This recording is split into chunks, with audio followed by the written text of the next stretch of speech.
There we are. We're live.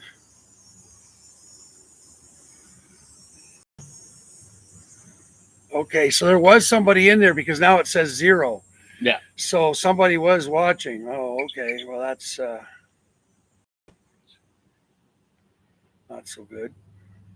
They saw the fuck you and the fuck up. Hey, it is what it is. That camera's filthy. Those blue paper towels of yours, they clean good for that kind of stuff. Oh yeah. Almost like microfiber.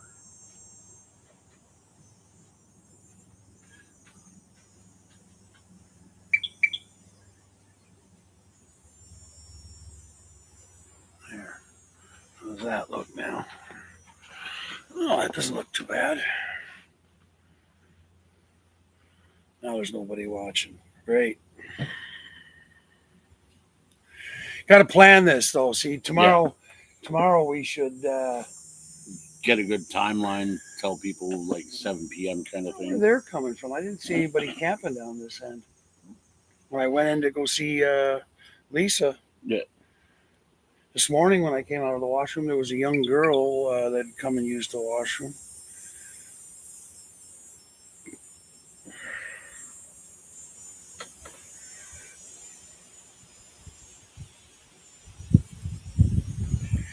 They say that one of the things that everybody will tell you over and over and over again is the best way to grow a channel fast, if you want to grow a channel fast, is to go live and regularly. I haven't done it yet. I've done one live stream, which I did at Christmas time when I still had the schooling. Yeah. And it actually went pretty good. Well, I opened up one of these. Must be this one? Yeah. Must be this one. I'm going to drink some of this, and this is going to be a wasp trap. Okay, everyone, we're live on a Sunday. You could watch us if you want. Okay, even though we probably suck, but. But.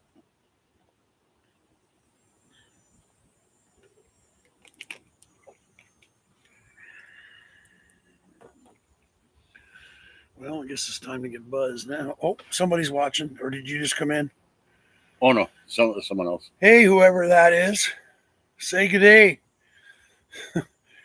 You got what's the name of that channel of yours? Even you have trouble remembering. Yeah, Lost Cause Adventures. Oh, somebody came and went.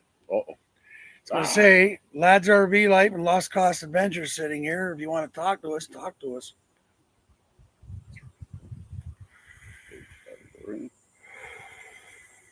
Man, this is hard to set up from my phone, but I'm so used to having the phone with instead of my laptop. I gotta get proper using my laptop more though.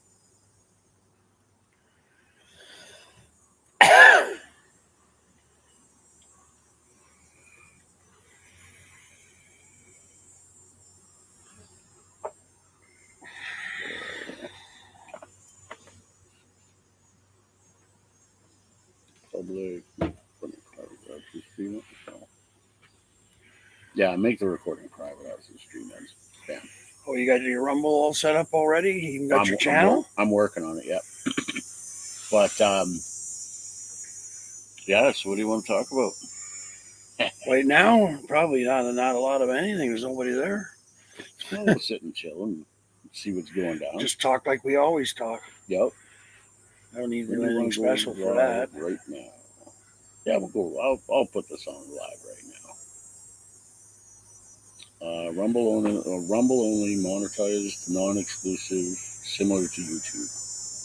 That's the one you go with. That's the one I'm going to go with? Yeah, okay. Similar to YouTube. Additional information optional. Who appears in this live stream? The Lads RV Life. Now, is Lads RV Life also on Rumble? Rumble, well? Yeah, okay. Yeah. But just not live today from there, so I can't even remember how to do Rumble live. Where is Rumble? Way over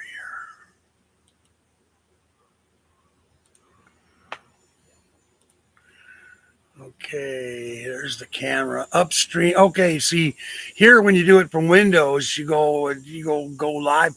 Probably could stream to both of them Yeah. at the same time, but I'm not going to bother. But create new live stream.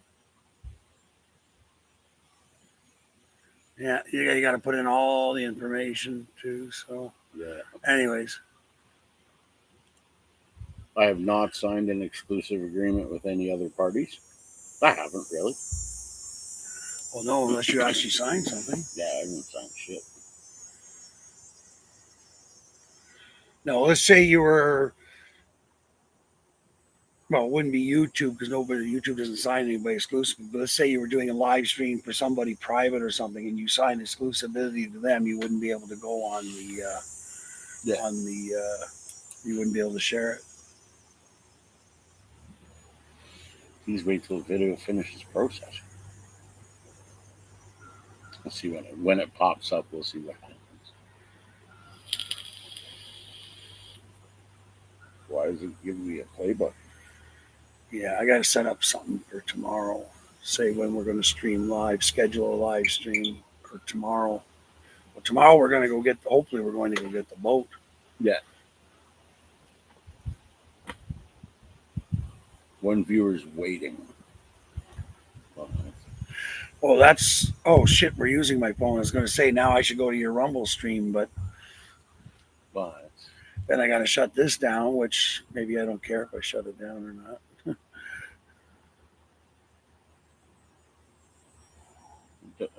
I don't even know what's videoing me because I don't see a preview on the phone. I got to keep remembering to look at the fucking camera, otherwise everybody sees me looking off into space. You got to look at that fucking camera. See, if I had a second phone, that'd be sick because I know you should be able to see your stream. Yeah, that's what I'm waiting for is to see if I can do that. So.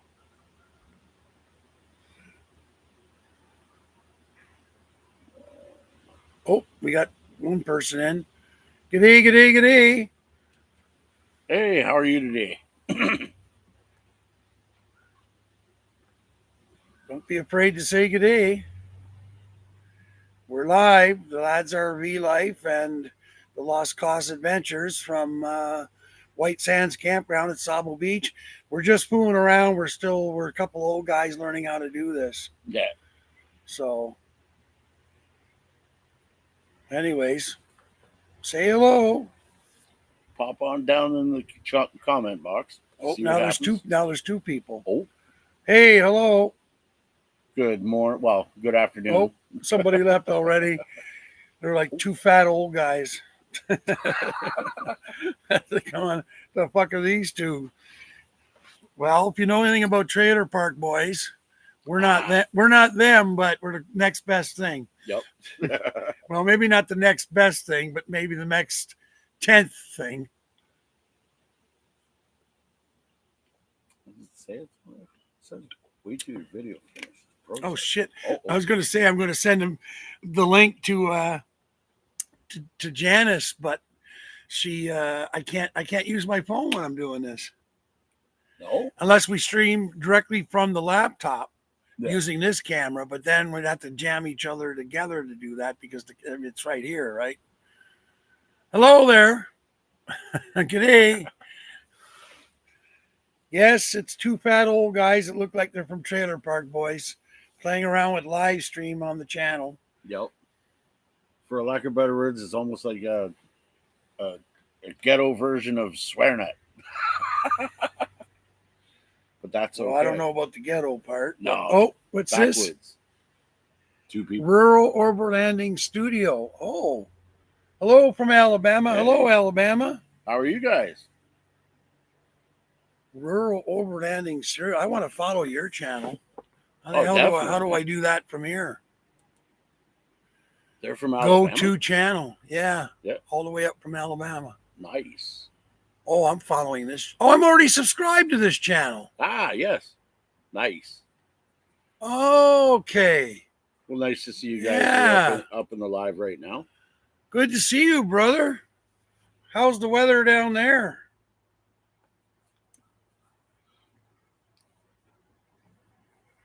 Yeah, I think he followed me just not too long ago, and then I always check the channels that follow because if it's something like his, Yeah. like it's got my interest, 'cause I'm gonna watch his videos, right? Because I'm hooked, like that guy Scout Outdoors, and I watch this. There's about 100 of them I watch. What's going on with my phone here? Can you hear and see us? Okay, there, brother. We really don't know what we're doing. We're just kind of winging it here.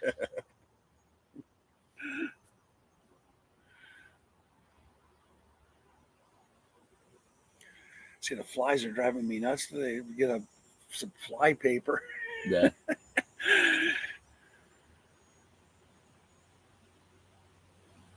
Oh, I thought okay. I verified my account there. Great videos. Keep them coming. Right on. Thank you. I thought we actually sucked. I thought definitely that you must be talking about his other videos he's got going on right now, but I'm just trying to set up another. I'll worry about this later. I'll fart around with it and play with it later. Trying to open up another channel through another piece, but I also have a YouTube channel too. So We filmed some riding videos yesterday. Me and my quad and Luke on his Yamaha XT250 enduro bike there.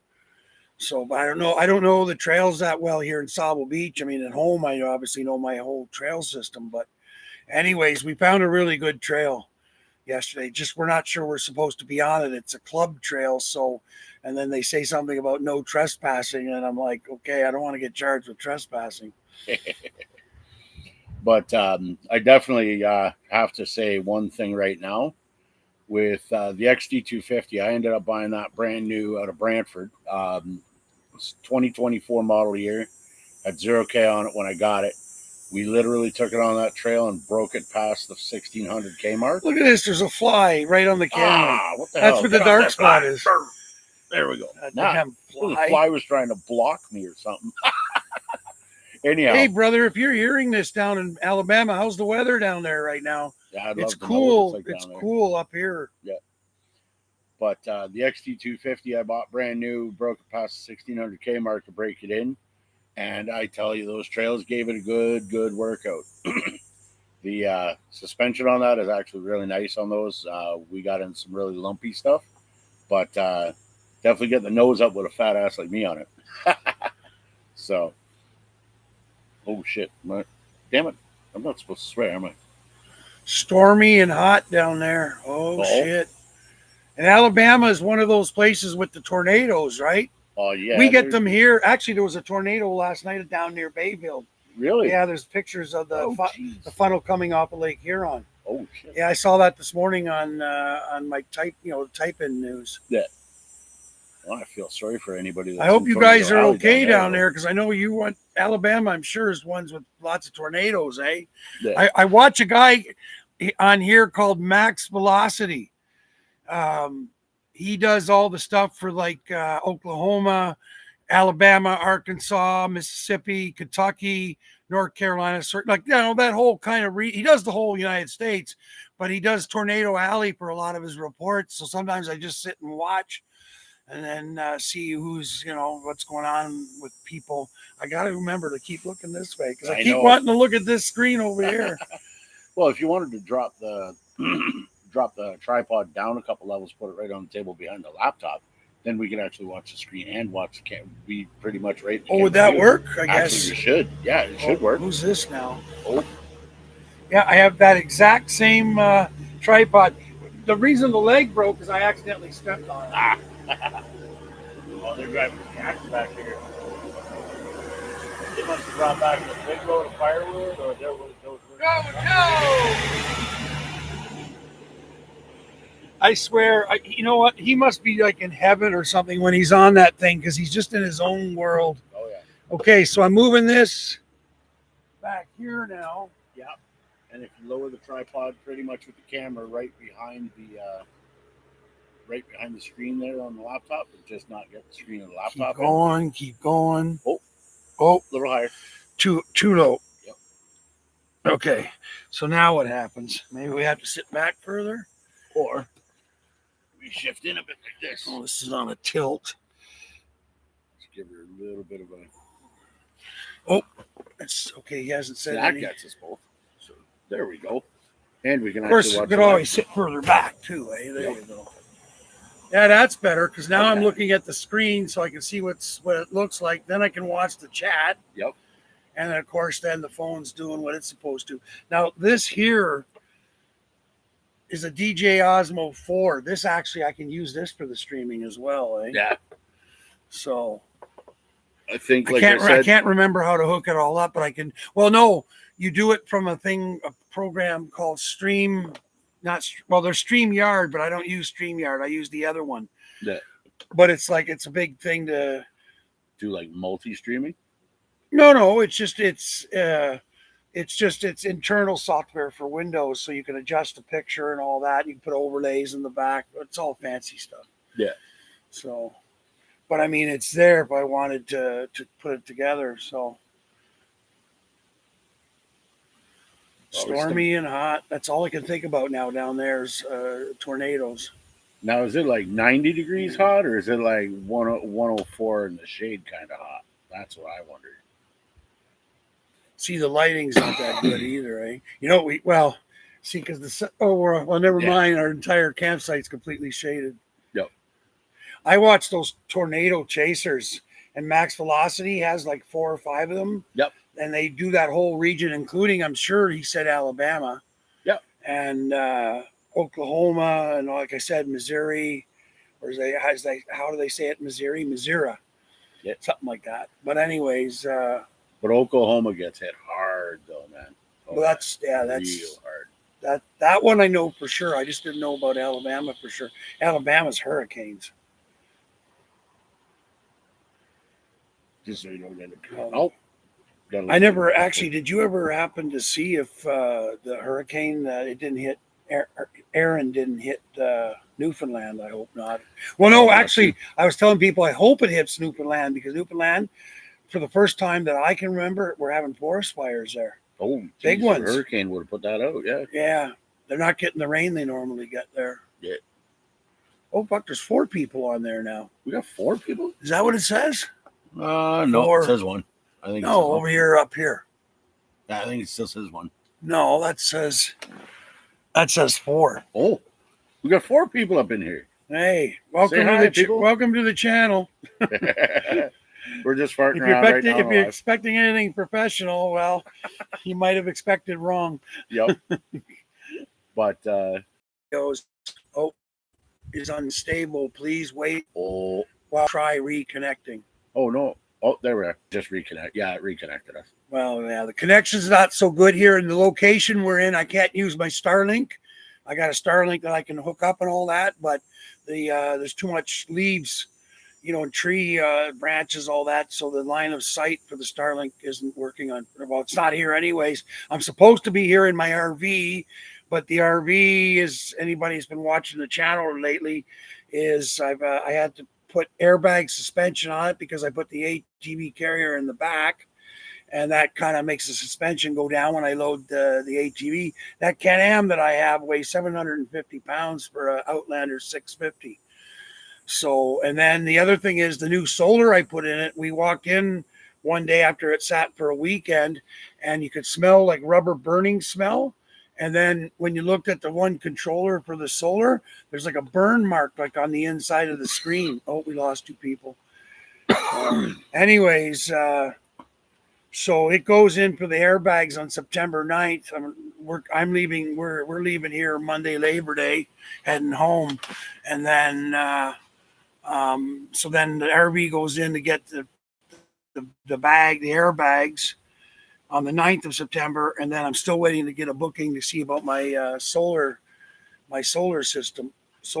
Now, why am I talking about that? This is what I get when I smoke online when I'm online. Live. Maybe I shouldn't be smoking when I'm live. Yeah, maybe not. But it's my natural. But it's my natural environment to be. See, that's what we want. To be 420'd out. You got to be careful now. Code words. It doesn't get YouTube all upset and shut us down. Yeah, would not want that. Nope. And I'll have no swearing. I'll have to watch my swearing. I gotta watch mine. Whoa. Although the trailer park boys get away with it. Yeah, How come they're allowed to make money and do everything and swear? Because their own network Because they're swearing it. no on YouTube. They swear on YouTube too. They swear on their YouTube channel. Oh, then I don't think those ones are monetized. Yeah, no, they they're monetized. Oh, no. Those guys aren't doing that for free. Yeah, but those videos, I think they probably have a signed agreement that they have to keep their F shots to like. They're just as bad as me with my mouth. So, but so yeah, anybody that's in right now watching our lives, ask us a question and see what you want to say.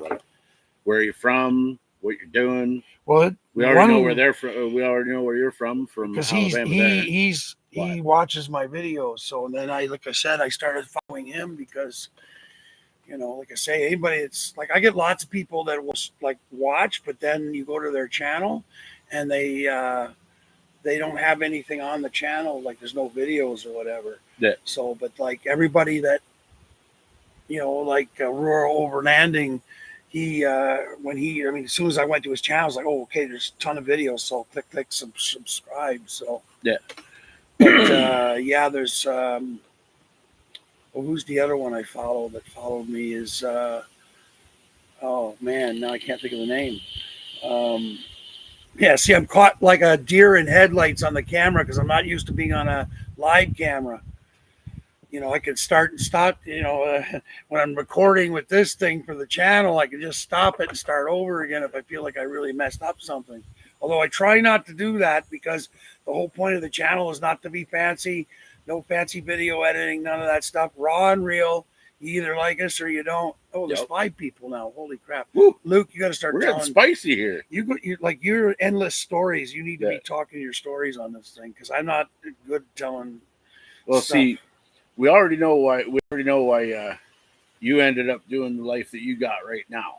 Okay. What life's that? You're just living day to day, man. Your everyday stuff. Right? I was raised like that. I'm a country boy, hillbilly, See, proud hillbilly.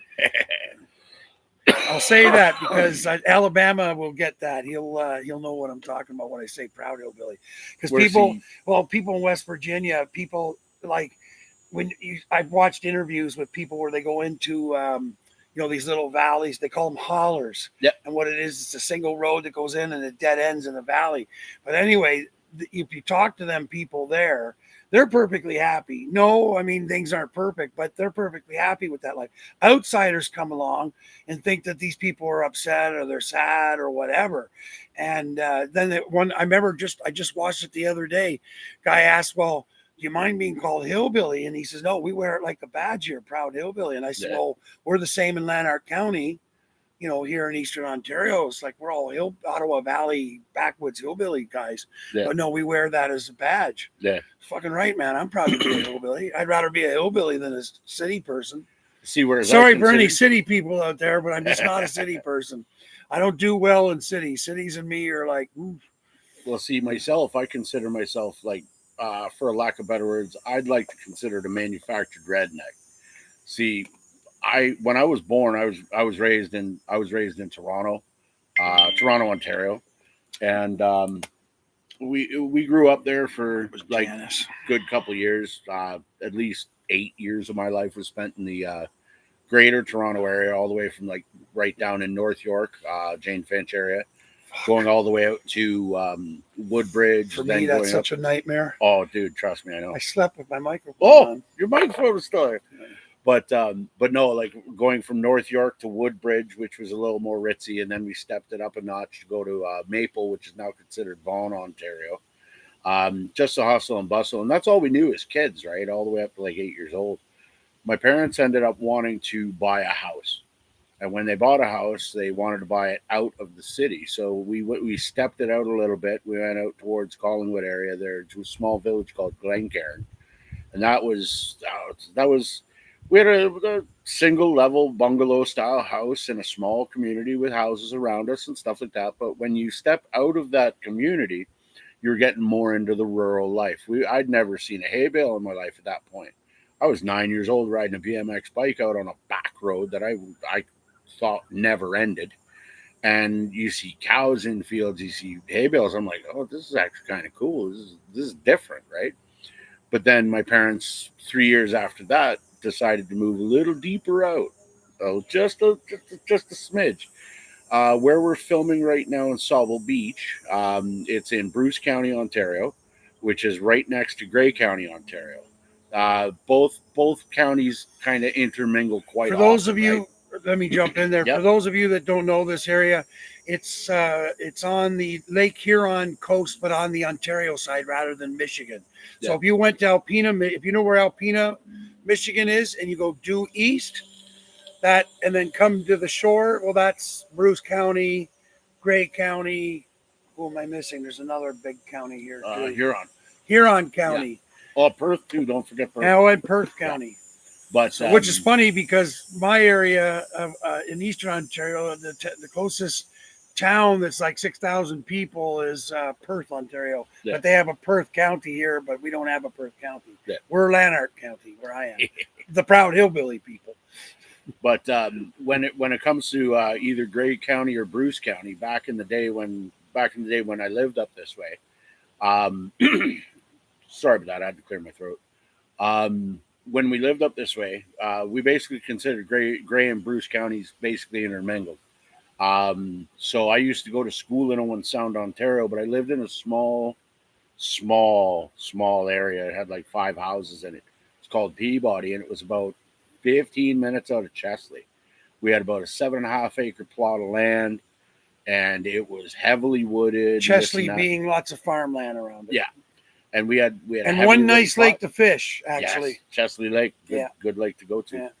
But yeah, we had 7.5 acres of plotted, like heavily wooded area, and it was all so new to me. And I just grabbed my tent and went right to the backwoods. Back then, when I was a kid, man. And when I was going to school and this and that, you see a lot of the farm kids and this and that. I used to go baling hay with friends of mine out a couple concessions up. Used to hang out with a lot of people out on Saugeen Shores in Bruce County as well. But the thing is, though, is when my father got ill, we had to move closer again to. We had to move closer to like larger cities again to get closer to better healthcare, whatnot. Toronto, Hamilton for the 2 hospitals that are there and whatnot. But the problem with all of that is when we moved back, it was like we moved out of home. And even though we were at the place we were in for like 9 years up in Grey Bruce County here, I made home out of it. It was my home. Being able to go out and just be in nature, out in the trees, out in the woods. I might not be like an avid hunter or whatnot. I used to go fishing a lot, even though I'm allergic to it and I can't eat it. I used to love going fishing up this way and whatnot, and found great spots off the North Saugeen River and coming up this way, up to the lakes and stuff. But when we moved down to Brantford, it was back to the city again. And even though Brantford, Ontario is not a huge city, well, it is now. Back when we moved there, it was a population of maybe 80,000 people. It was a little too big for my liking, and it was supposed to be temporary, and we ended up getting stuck down there. But with that said, my father passed away in 2003. Then we just sort of lived our lives on autopilot, just try and make things through. Just recently, my brother passed away, and I really had to buckle down and start thinking of stuff. And what I did right after, some say it was a split decision, like quick-minded decision, because I went and bought myself a 5-window schoolie and started building it because I wanted to get out and about more. I wanted to see more, but I want to get out in the deep. He kind of glossed over that, but he's doing a schoolie build. Yeah. So my own channel with actually, can I not? While you're talking, you should be able to pan over the camera to it. Yeah. But with that said, I can be the technical guy. The schoolie build and all that came from wanting to travel and see stuff. Now, as Paul's turning the camera, It's a front facing camera, so you're gonna have to turn it the other way. Oh, okay. There's actually a little button that switched to back. Yeah. Oh, there it is.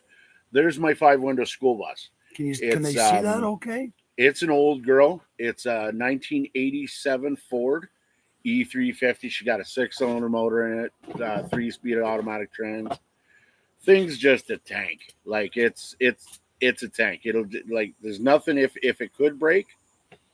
If it's at all possible to break, it's easily repaired. It's old school. It might actually looks better this way. But sorry. Oh no, the camera quality from the back camera is way better. But with the schoolie build so far, I've been able to travel up to Sauble Beach freely now. Come back basically back to what I consider home. Me and Paul met last year actually at about this exact time. At this very campsite. Because I came up here for the anniversary of my brother's passing on August 19th. And I came up, I was in spot 29. He was here in spot 50 where we are today. And what I did is he waved at me every time he was passing. And it's like every time, because he caught a glimpse of the bus. So I said, you know what? Forget this. I'm going down to see him. So I went down, checked his site out. He was tenting it because he had a schoolie, but his broke down a while before. And he came up here like he ritually did. The motor blew up. And he come up here and tented it for that whole stretch. And I came up and I introduced myself just the day before I was taking off. But I also decided to come back up for the Labor Day week, the final Labor Day weekend before they shut White Sands down. So we're here all week this week. Yeah. I came in last Monday. Luke came in just this past Friday. But then we're going to be here the rest of this week. The boat is in for repairs at BDDM Power Sports up in Shallow Lake. My carburetor, I have a 1989 40 horsepower Mariner motor with 4 cylinders and 2 carburetors. Anyways, the bottom carb started leaking all of a sudden. So anyways, I took it in, but hang on. Dump truck's going by. Probably brought a load of firewood or something. Oh, wow. Something like Okay. that. It's Sunday, so everybody's, has left the camp. But like what were we saying before you interrupted? I just wanted to just jump in there for a second only. Oh. Slipped my mind. Let you continue. Oh no, you got to tell me what you're talking about when we were here last year. Yeah. Oh, okay. Yeah. And right now we're here until Labor Day Monday. Yeah. So, and there's going to be some fishing videos and stuff because the boat, like I said, is at the repair shop, but we should be getting it out tomorrow. And, but yeah, so, and we're going to do some more riding. Anyways, go back, Luke. Yeah. Sorry. So anyways, sorry for interrupting. Oh, it's all good, man. But with that said, the main reason I even bought the schoolie to begin with, and this is actually a bit of a backstory that goes back to my channel when I started, which is Lost Cause Adventure Bus, also on YouTube as well. I have actually a video from that weekend posted up on my YouTube channel right now. It explains the whole gist of why I did what I did and what I'm doing with the bus. Yeah, tell people your channel. And my biggest thing with the bus is I'm getting up there in age. My father passed away at age 48. My brother passed away at the age of 49, and now here I am at 47. So I figured, you know what? I'm not saying I'm gonna pass before then, but God help me if something does happen to me. I want to do something cool before that time happens. So with that said, and honoring the memory of my brother as well, especially, and letting my mother know at least at some point that I'm actually at peace with what I'm doing and I'm actually out there enjoying my life. I bought the bus, started to build. It started off that when I found this bus, I bought it out of Tobermory, Ontario. I saw an ad. I didn't know that bus came from Tobermory. Yeah, it came right off the waterfront. We got to go fishing up at Tobermory before the end of the week, eh? Yep. Salmon derby on in Owen Sound right now. Yep. It's a big deal. Oh yeah. Well, with the ad, it was posted in Cambridge. When I saw the ad, it was posted in Cambridge, Ontario. The guy I bought it off of lives in Brantford as well, but he had the ad posted in Cambridge, and I asked him. I said, "So when are you going to bring it down from where you said it was in Tobermory? When are you going to drive it down for me to see it?" And he said, "Dude, if I end up driving that thing back to Cambridge, I'm not selling it." So I said, "Okay, I guess I'm going for a road trip to go see the bus." I drove 4 hours up to see the bus, get the paperwork all in a row and everything else, and choose to buy it. Did the transfer of cash. Came back down to Brantford for the week again, and met up with a fellow to get the back of the ownership signed and everything else. Then proceeded to go back up the next week with a friend of mine, Hillary. She drove me all the way back up and decided to go on a do or die mission to bring the bus home. Bringing it home, it was a little sketchy. The signal lights weren't working properly, whatnot, and the brake lights were a little touchy. But at least I had marker lights and everything else driving her home. She ran home good. She went through a lot of fuel though, because it was misfiring a bit. But got her home, started the build. A lot of the cabinetry that the guy that I bought it off of didn't last too long. Home Depot cabinets that were meant for inside your home or whatnot, with the press board, what do you call it? Particle board. Particle. Yeah, that stuff kind of shook a little bit. Didn't take the vibration well, so it doors of the cabinets come off and whatnot. I was like, it is what it is. The bed also was a little too high for me, even though it was perfect for storage underneath. The bed was a little too high, so I lowered it. Plywood and lots of screws. That's yeah. what you got to use.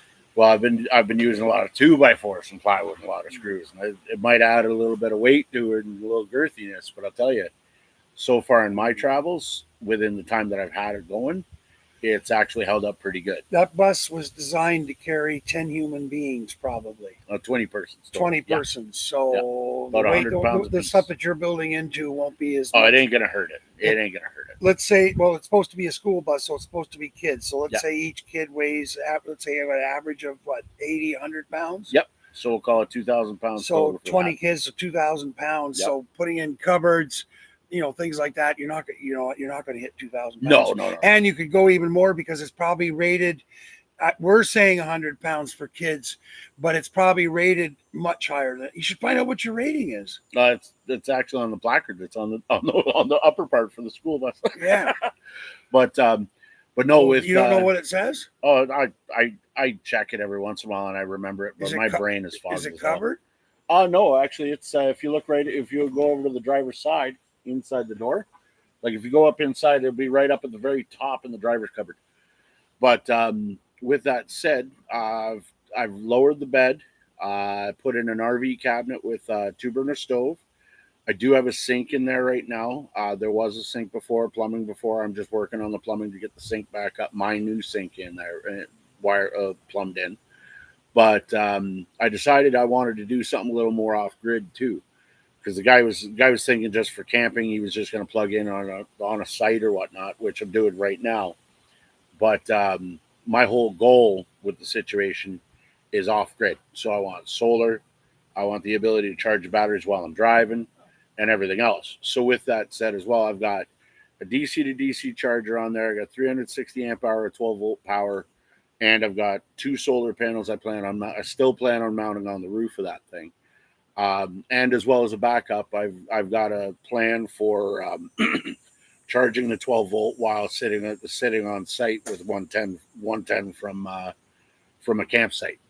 So with all that in mind, the bus is going to basically be, I could either pull into a campsite where I got power. I'll be able to drive it on down the road, pull into like a pit stop area for like if I'm traveling and I'm just too tired to drive.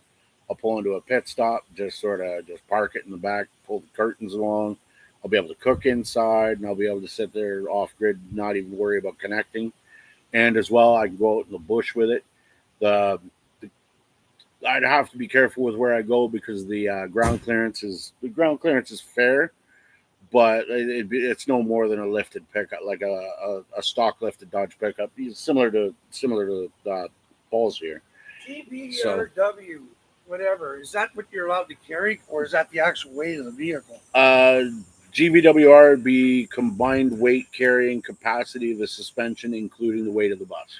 Doesn't tell me anything. And then it says 9,400 pounds. 9,400. Okay. Doesn't sound right to me, but when I put that thing over the scales, when I cleared the cabinets out, I took the local landfill close to where I am because the cabinets literally were bad.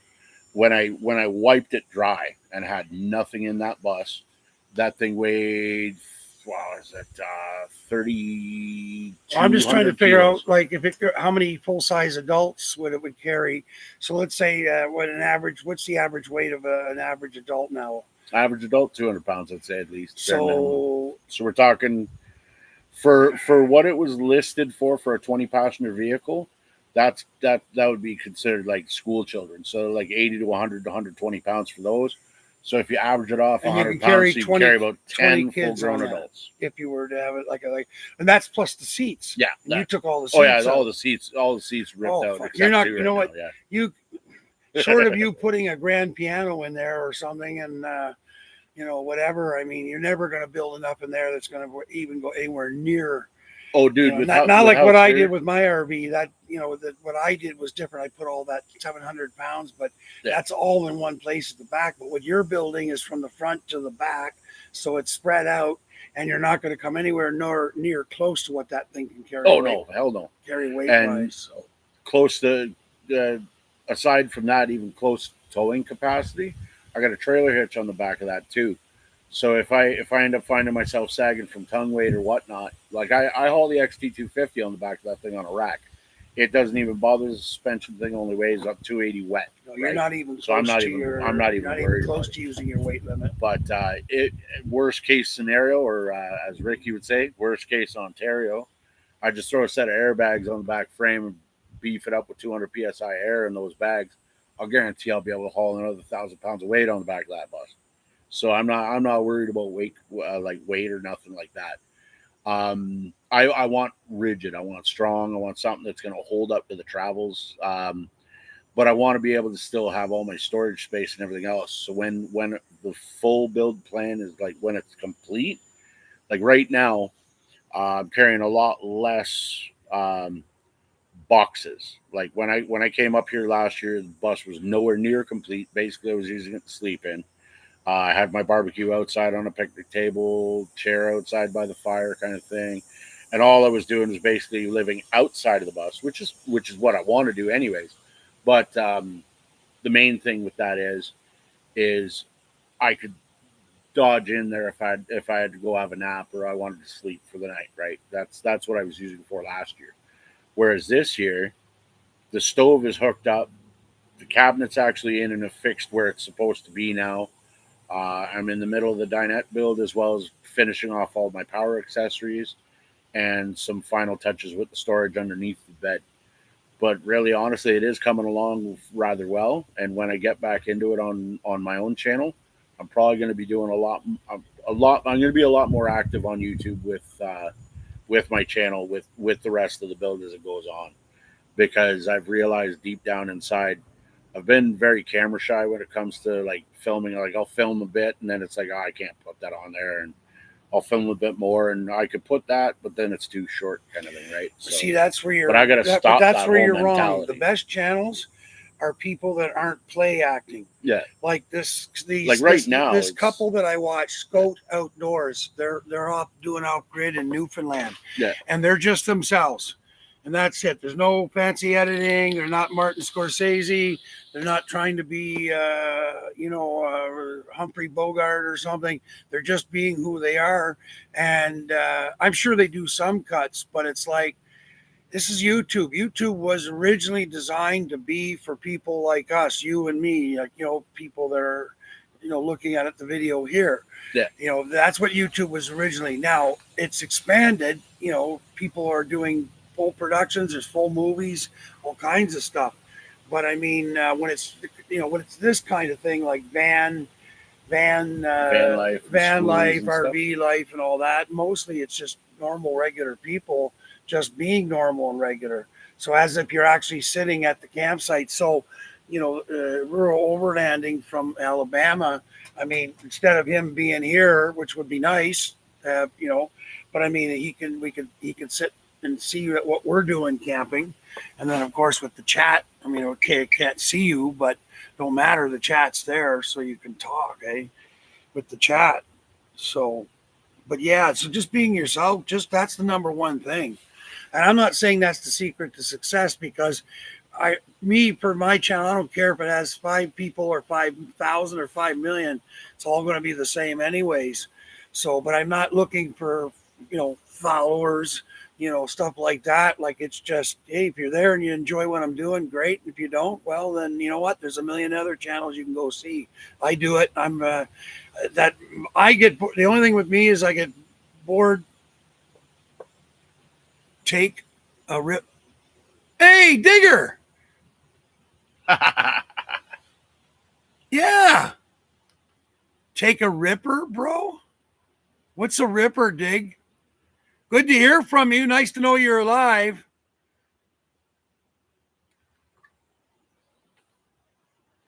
That's Digger from okay. Don't forget, Digger, I'm old and somewhat clueless. And I'm a hillbilly from nowhere, Eastern Ontario. So, you know, Digger is the lad I was telling you about that he lives in Ohio, and he does metal detecting. Yep. And did you go to his channel? I did. I checked him out a little bit. Did I tell you about him originally? No. Yeah, you did actually. Okay, so I did tell you to go to his channel. So yeah, I did. I told Luke to go to your channel and he's starting to do more stuff on it again. Nice. And but yeah, so anyways, the stuff that he digs up, I mean, some of the stuff is just right out of this world. And I keep telling him he's got to come up here because in my neck of the woods, okay, is well, I told Digger this already, but like like all the old 1800s houses and cabins and old farming equipment, implements and everything. If he went doing what he does, metal detecting, he'd come out of there with a fortune, with coins from coins from like 300 years ago and all that. I am absolutely certain. And like I said to you, Digger, if you remember, is that it's not like there's a million metal detector people doing it up here because it's pretty rough territory to be walking around in some of these places. Oh, yeah. But at the end of the day, it's worth it. Now, I'm not saying there isn't people doing it. There are. But I mean, it's just not in the numbers like where you are, down in Ohio. I mean, there must be a million people doing that or something. Now, not all of them putting on YouTube though. Yeah. So, but yeah, I told him he should come up here. Like his car broke down or something, and he hasn't been able to fix it or something. Something about Digger's car. But I was telling him, like, it's only like from where he is, he's only really about a 7-hour drive, maybe. Yeah. Because he'd come up through Buffalo. Yep. And then just hit the 401 coming to my place and then up Highway 38 from Kingston. But, and then I could take him up in the back of Renfrew. Yep. Going right up in the Deep River, all up in there. Like, fuck, man, I'm sure there's a gold mine out there. Oh, hell yeah. And then I don't know how much. Yeah, he says like it's 6 hours. Yeah, so that's what I thought, about 6 hours from Ohio. So Ohio's not that far from here when you're on this side of the province. No, like all that warm air that we get comes from the Ohio Valley. Yep. I was gonna say Ottawa Valley. That's where I'm from, but no, the Ohio Valley. Like when it blows in from the south, when we get all that warm water. Yep. Okay, that's the warm air coming from the Ohio Valley. That's where that comes from. Jeez. So that's why when the cold comes down and then the Ohio Valley air is coming up, it hits. That's why we get the big thunderstorms here. Yeah. So, but anyways, the other one, the one the other night, last night, was it? Yeah, it was last night. You're an expert on First Nations. Is there a lot? Did First Nations use a lot of metal stuff that he could detect as well? I'm pretty sure they used to actually smelt a fair bit of it. It's just a lot of the artifacts are mainly stone and whatnot. Yeah. So, there you go, Digger. So I mean, I didn't even tell you the whole proper story.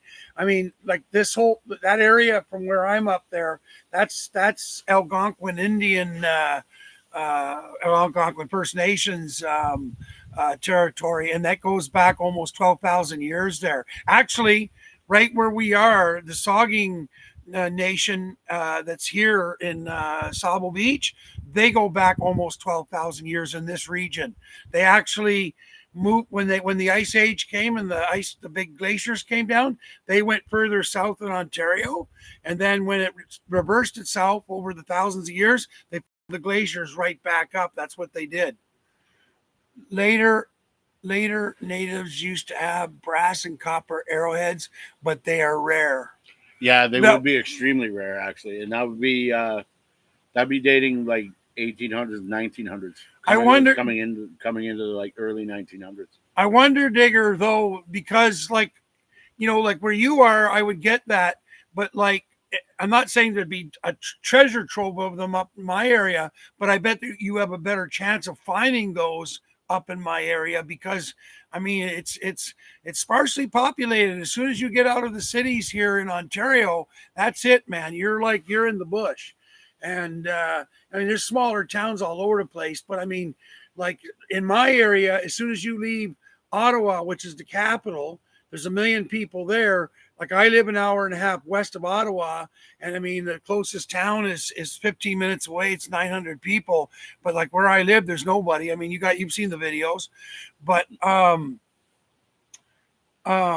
so when you leave Ottawa and you go up the Ottawa River, like along the Ottawa River, that's where the Algonquin, they were all concentrated there for thousands of years. I'm sure there's stuff to be found. Absolutely sure that people haven't found already. I mean, there's just so. I mean, and then like who was the guy that came through here? Cartier. Jacques Cartier, yeah. Jacques Cartier also came through. I mean, I could take you right where his route, like right through the part of Ontario that I live in, where Jacques Cartier, the guy that you live right around that area. well, St. Lawrence. Yeah. Well, north of the St. Lawrence on the Ottawa River side. He went up there. Yeah. But and that goes back like 500 years, man. Oh yeah. 400 or 500 years he was there, because Quebec City is 400 years old. So yeah, he came here about 400 years ago, and so I mean all those people. Plus, then what happened was like when my family came to Ontario from Wales and from Ireland and stuff.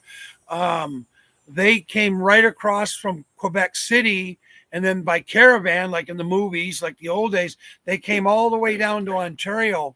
Lots of people died along that trail. There was no highways. There was no nothing. So, I mean, this whole region I'm in is literally like a funnel for stuff. And I'm certain, I'm like I said it to you already before, brother. I'm absolutely certain that you would do really well coming up here. And now I got the RV, man. So, I mean, it's like just trip around everywhere up the Ottawa Valley, up to Deep River, up to North Bay. Look on the map if you remember any of these names. Because getting in the backwoods up there. And then everything north of Highway 11, north of Sudbury. So you're going north of Temiskaming. So, like, and then Kenora on the west side of the province. Now you're getting into real heavy-duty bush. And I'm certain that that if you go to the right areas, the metal detecting up there would be badass too, actually. But yeah, he's also got Instagram too. We follow each other on Instagram, and then he'll put the pictures up of the stuff he gets out of the ground, eh? Yeah. And then he'll take short videos and he's digging it up. Yeah, what's happening with that is when I get back, I have to put airbags on the back suspension, because the carrier is solid now, but when the bike goes on, the back suspension goes down quite a bit. So putting airbags September 9th on it, this thing that happened with the rubber burning smell has something to do with the controller of the solar stuff that we put in it. So it has to go back to leisure time for them to fix it. So I don't know when they're getting me back in, but like I'm leaving back for home from here on Monday, Labor Day. So I'm going to start taking care of all that shit when I get home. So he says, get the RV ready when I get my license back. It's on. Fucking right. Go up. Yeah. Hey, I'll take you to Deep River because Luke and I and True, I've talked about True before. He's going to be going. We're going to be going up to Driftwood Provincial Park in Deep River, which would be another hot spot for metal detecting, especially up there. Holy fuck. all the traders and everything that on the trading posts and everything that was up there. Yep. Um, You'll find all sorts. And it's all crown land, so he can go anywhere. He doesn't have to be getting permission to go on the land. Nope. So, and most people will give you permission anyways if you just knock on the door. It's like, hey, can I do some metal detecting? Because they're curious too. Yep. They'll say, oh, if you find something, show us. Yep. Just as long as they don't be jerks and say, well, you make sure you're clear about that from the start. Knock, knock, knock. Yeah, sure, you can go ahead and metal detect. Then it's like, okay, but whatever I find, I'm keeping. Yeah. Make sure we're clear on that and get it on video or something. Yeah. But Canadian Thanksgiving, which is always the second Monday of October, right? Yep. That long weekend, the second Monday of October is the Canadian Thanksgiving, and we're all going up there for 4 or 5 days fishing and just camping right along the Ottawa River. But this area that I'm going into, Digger, is.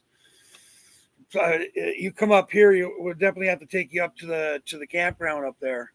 So, and I mean, there's areas like there's only one way in, man. It's on foot, and even some of the areas up there are pretty harsh to go into. You don't want to be wandering around that bush unless you know what you're doing. Oh hell no! So, no grizzlies, thankfully, but. You run across just the right black bear with 2 cubs. Yeah. Or trip over a wolf den somewhere, See it. And there's cougars up there. The western cougars have moved out here.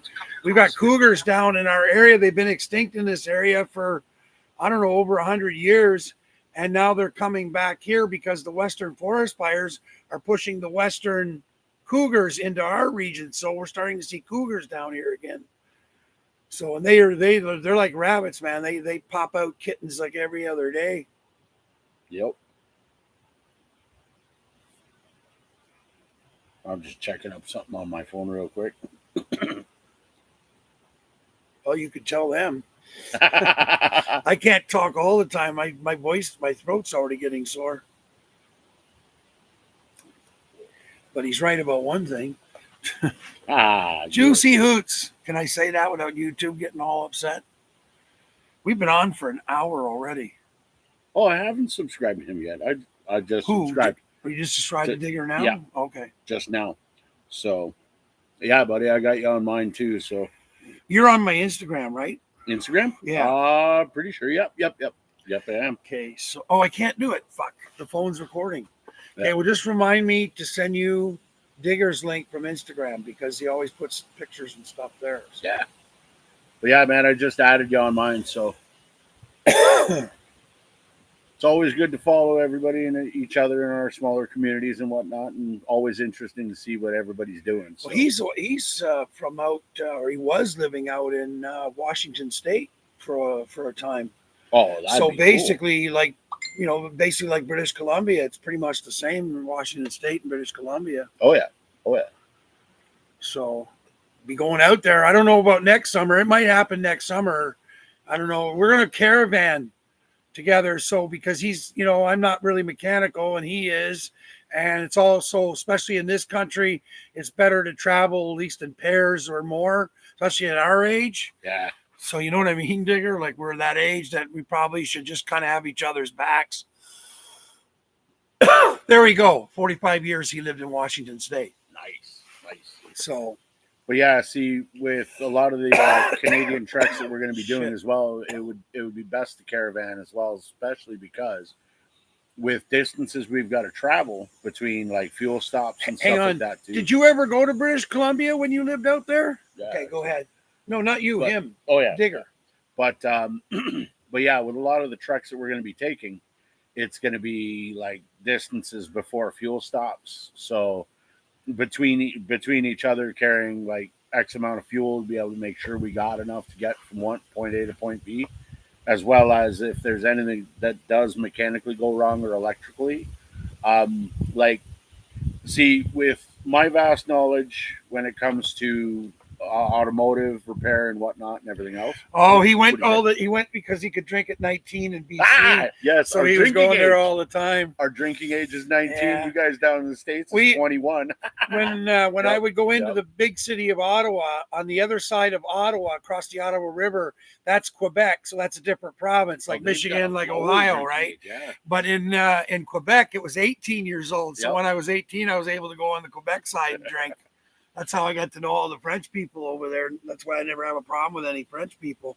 Like a lot of English people don't get along with French people. It's crazy. They're Canadian anyway. Yep. And we're not Canada. If Quebec isn't here, we're not Canada. Yep. We're just another, like Trump says, we're a 51st state. That's how I look at it. Yeah. We need Quebec to be we need all Canadians to make sure that we don't end up that way. Anyway, I don't want to get on the politics, but screw politics.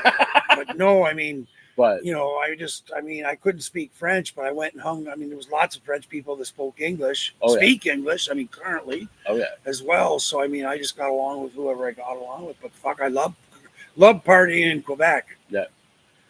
But yeah, with that makes sense. BC, 19 years old. That's totally the same as Ontario. Yep. See, with the truck that we're going to be taking, with knowledge that I've got, in this, like repairing vehicles and whatnot, I've never really owned brand new vehicles, so I always had to fix what I've got. Right? It's a nightmare, trust me. The scary part is when you got a brand new vehicle, you're making payments, you got to take it in, schedule. It's a nightmare. Exactly what Paul says.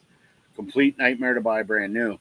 But the thing is, it was mine significantly old. Usually, most vehicles I would own, most people would want to retire, but wasp trap. Yes, definitely. Digger, check this out. I just started drinking Gatorade. True, I'd never had Gatorade my entire life, and True got me onto it because I had a low blood sugar attack at his place, and so we brought out some of this Gatorade stuff. Anyways, so I bought a bunch of it, and I'm kind of hooked on it. But yesterday I set this down, one just like it's the lemon lime, and I left a bit in the bottom. Well, we've had a wasp problem around here. Like they just keep coming and coming and coming. Well, yesterday we we went riding for a while on the ATV and I am on his bike. And I'm not advertising for Gatorade if anybody's watching. I have nothing to do with Gatorade. I'm just drinking their stuff now. But yesterday, come back and this thing was full of wasps. They were all climbing in trying to get at it. So anyway, so that's what I was just telling them. I'm putting that over there because the wasps are around. So now they'll just jump in there. They fall in there and drown. So, But see, with any of the nope, not a sponsor. LOL. What happened? Whatever was on that plate with the tinfoil just came off the speaker. Shit. But I'll go get it. That's that's for the mosquito coils, which is too windy to use them. Yeah, no doubt. And there's no mosquitoes. But with when we're traveling, it's best to have like people like me and him we can get through a lot of places and whatnot. He knows a lot of the backwoods stuff and everything else for us to be able to travel through, as well as like if there's a mechanical breakdown or let's say by odd chance an electrical breakdown with solar or 12 volt related. I used to be in the car audio scene and everything else. I know a lot of high amperage 12 volt like DC current stuff. So when it comes down to the brass tacks of it and all that, like he may have paid to have a solar setup done in his rig. I've decided to do it all myself. Yeah, I'm not mechanical at all. And that's fine because at least if between the two of us, I've got at least a good handful of knowledge. I've got an ounce of dabs in. I'm smoking on. Right. Oh, those dabs are deadly. Oh man! Actually, Pat just gave me a bunch of that. Digger, my friend Pat. I think I've spoken about him. Irish dabs from Instagram. Yep. Anyways, he brought me over some. I guess that's what you call dab. I haven't even touched it yet. I got so much. Everybody's been giving me stuff this year. Yep. It's like those dabs hash and weed. Those dabs are deadly though, man. They'll get you if you're not used to it. They'll get you hard. It's just brutal, man. I can't keep up with it all.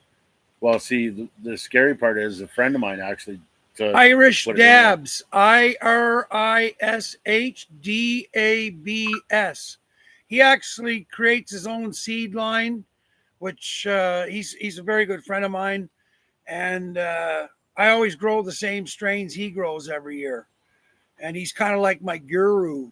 You know, he's 30 years younger than me on 30 years younger on me, but he's 30 years smarter than me on growing. So,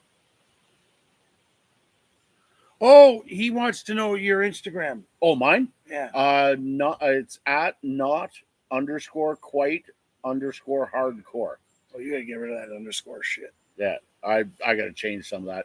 Actually, let me see if it actually does. Oh, for Instagram, yes, that's that.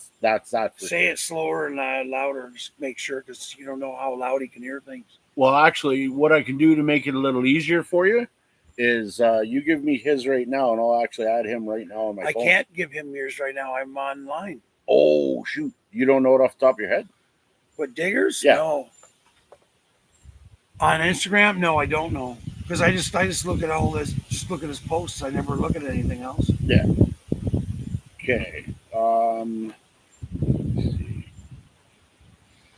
Let me see if I can. We talk. That's how we talk sometimes. Is we talk on the. Oh, hang on. We talk on the Instagram, Messenger. Yeah. Like Janice and I do. Yep. So we haven't spoken for a while, and then he always puts comments on my videos when I put them up, and I hadn't seen any recently, so I didn't know what. I didn't know. Oh, he said he just followed you, Luke. Now, did he follow me on YouTube or Instagram? He heard that good. I had trouble hearing you next to me. Perfect. You got good ears, Digger. Let's see here.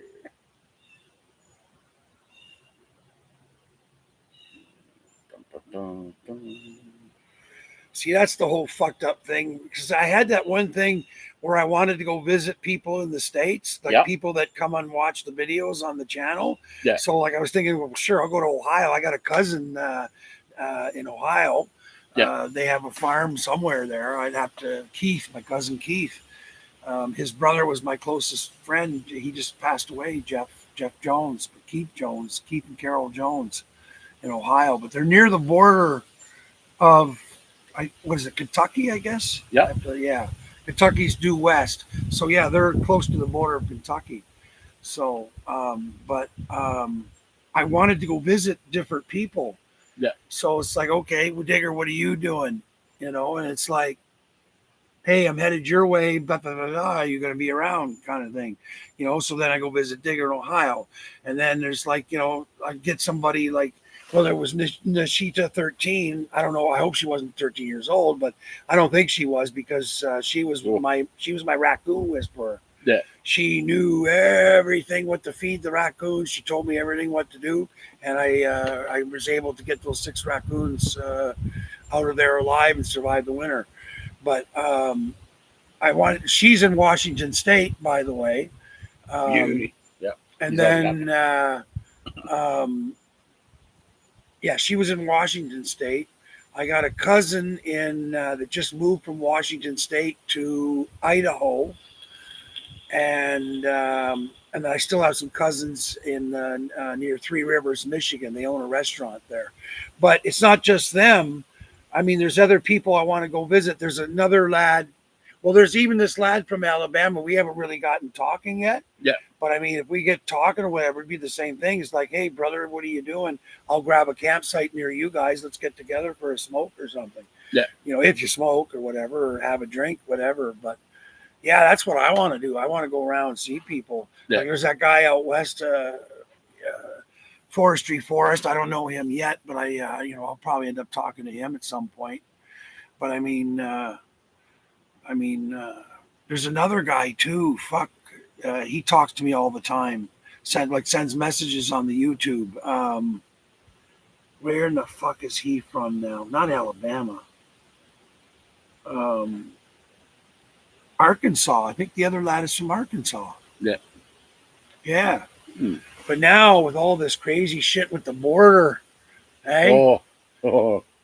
I can just imagine with my past, with the harassment I'm going to get. So it's like I don't even want to cross the border right now. Yeah, it's a sketchy time, man. Sketchy times. Well, he's only president for 3 more years, and then it's going to be someone else, and they may change everything all over again. Yeah, but see, there were a lot of people who thought he wasn't going to get back in, but then. Well, that's got nothing to do with it. What I'm saying is he's putting his stuff in right now. Yeah. 3 years from now, he's gone. The next guy comes along. He may turn around and reverse it, or he might change it, or he might do. I mean, nothing ever stays the same between them. Yep. So, I mean, certain things do. Like Obamacare has lasted since Obama, so that's how many presidents. There's Obama, there was Trump, there was Biden, and Trump again. Yep. So 4 different. Is that 4? No. What did I just say? Trump twice, Biden once. So 2 presidents, and Obamacare has survived. So certain things survive. Oh yeah. But there's a lot of things that don't survive. Like the next president goes in and undoes half of what the other guy did. He said he's asking if. Oh, if I saw a message. He sent you a message. Did you see it? Our stuff here is pretty slow, but I should. Oh wait, hold on. No, I haven't got it quite yet, but refresh. I can't remember my goddamn password for Instagram, because what I could do is I could put up my Instagram here on the browser instead of the Instagram I use on the phone. Janice, yes, I think there Janice we are. sent me a message. I should be probably be responding to her. Say she doesn't. There we are. Yeah, I got you now. She has a temper, but she keeps it in check. But she doesn't broach any disrespect at all. Now I got you on there. Yep. We got to figure out what we're doing here today. Yeah, not like we were talking about last night. We have a schedule, or not talking about that. But what the fuck are we doing here today? No doubt.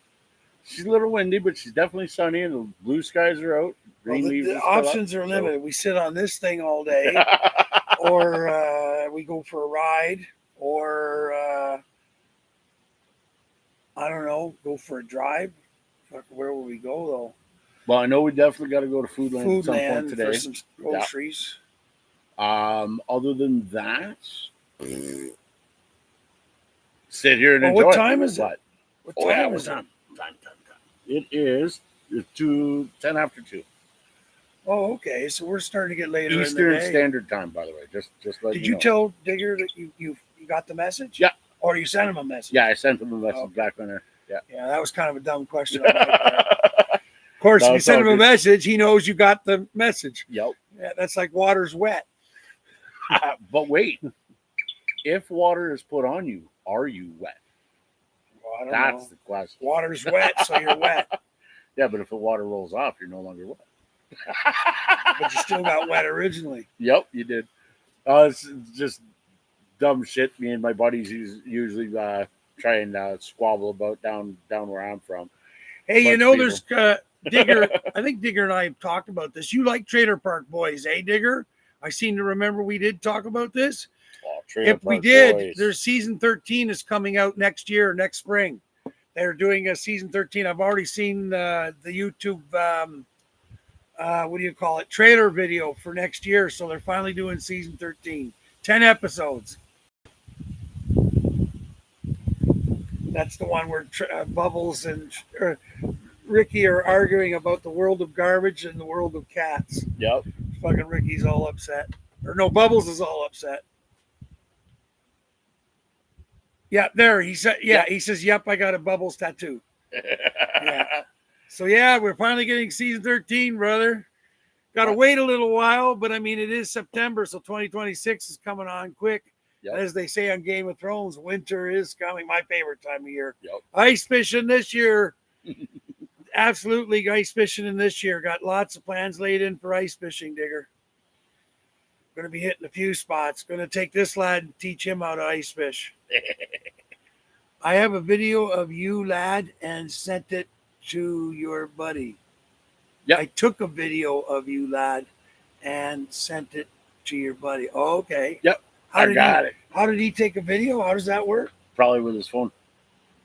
filming it while we're on live. Oh, right you now, mean yeah. like filming like what we see on there? Yeah. Oh, okay. Oh yeah, I got it. Kind of like if I went like this, I filmed that. Let's say Digger was on the screen, I would film Digger. Yep. And then I could just send that to you. Oh, okay. That's how you do stuff like that. All right. No. Oh, there's Daniel. I've spoken to Daniel before. Oh, that's my friend Daniel. Oh shit. Okay, yeah. Not. I was thinking another Daniel. No, this is Daniel from home. Oh. Yeah, Danny. No friggin' way. I'm at work on the floor with customers, so I can't watch. But have fun, boys. Hey, Danny. I see you got the house up for rent. Nice setup there. Needs a small family in there. Somebody that's going to take care of the place, so he doesn't have to. Because he lives all the way into town, But he comes back and forth because his family and he's from out our way. Yeah. So, anyways, I met him through Alex. Is how we all. No. He introduced me to Alex, who's the one that's doing the sound system on the RV. Yeah. So, but we all know the same people. Hey, you hear Paul? Have you seen Paul's messages, Danny? Paul LaBrosse? It's my friend that I went.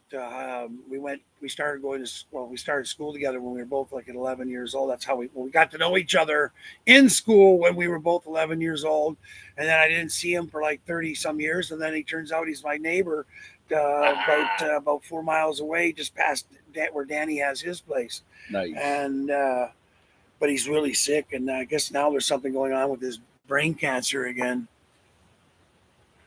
Oh, okay. I didn't, because I've been out of touch with my, I just been doing a few things with the Starlink on the Facebook.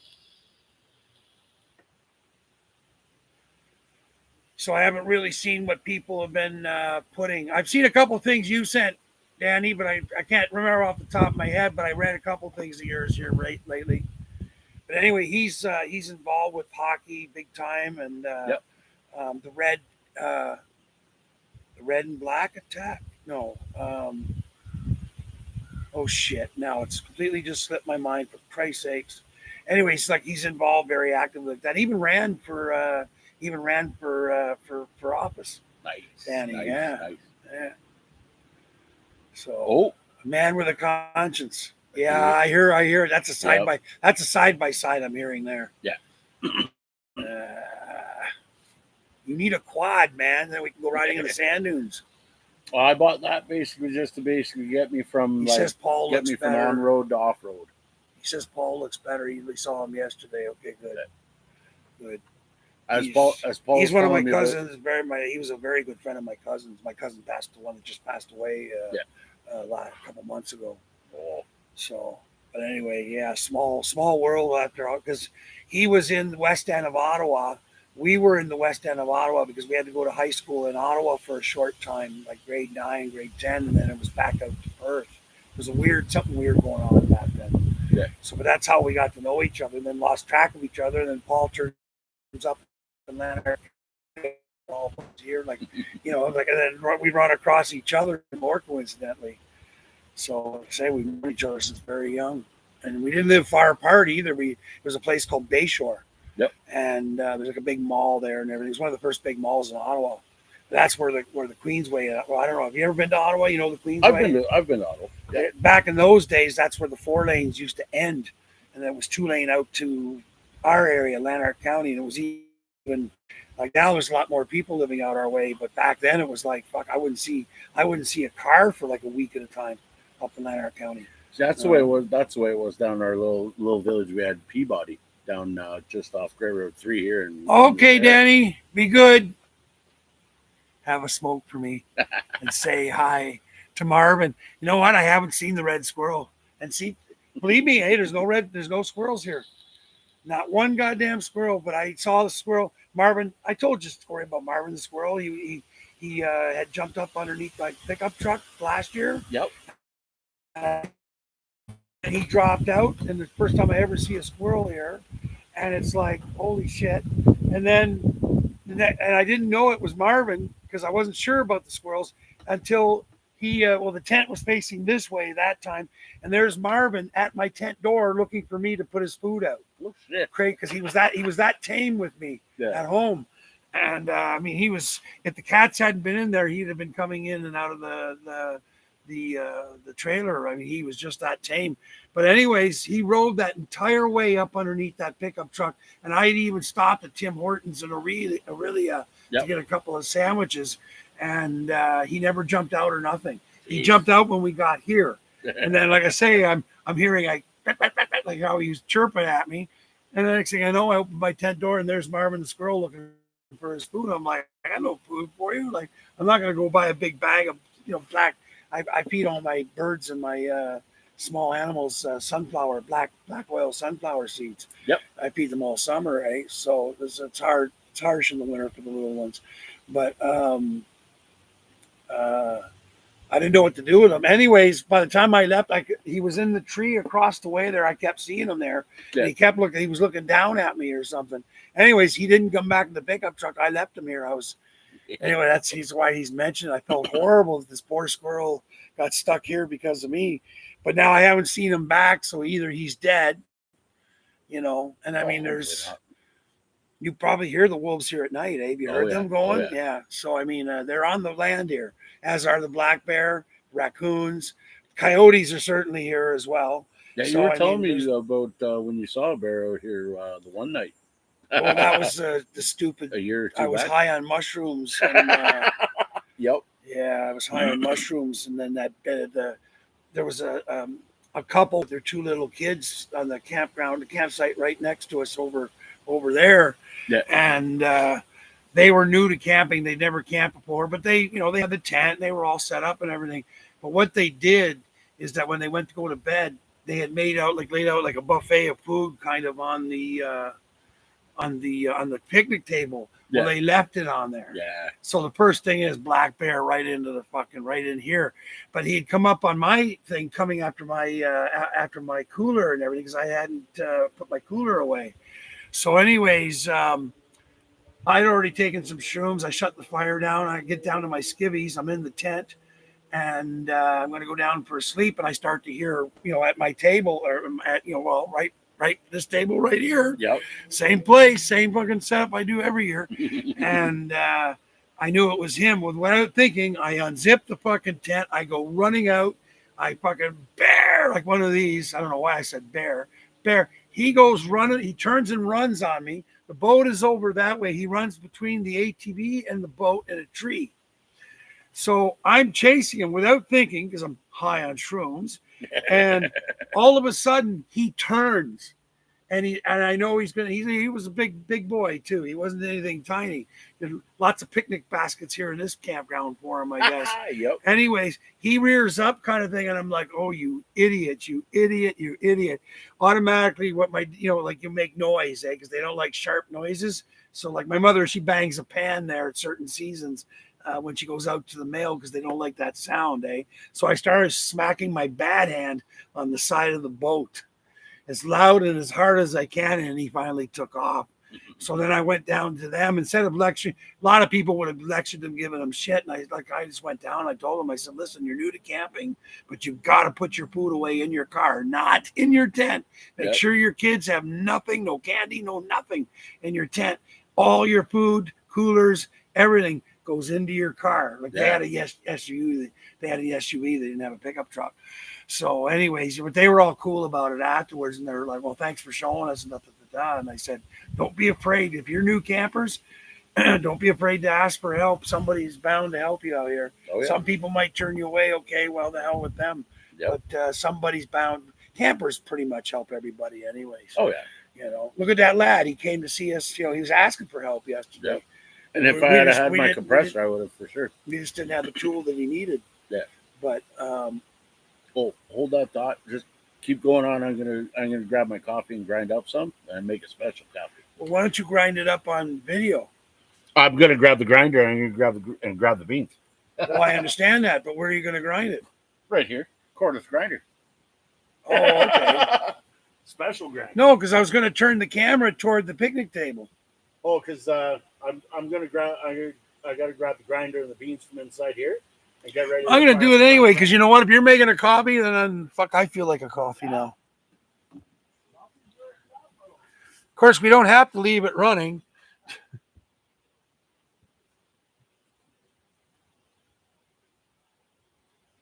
Yes, I'm glamping. I brought my Keurig, the one from the RV. I bought a brand new one for the RV, and I still have the one at home in the trailer. That's the old one. I probably should have brought that one camping, but anyways, it was easier just to load everything from the RV, one load into the pickup truck. But I'll turn it back when you come back here. Yeah. Just so there wasn't blank air. Set. Well, that's okay. I didn't use, I poured your coffee cup into your thing there.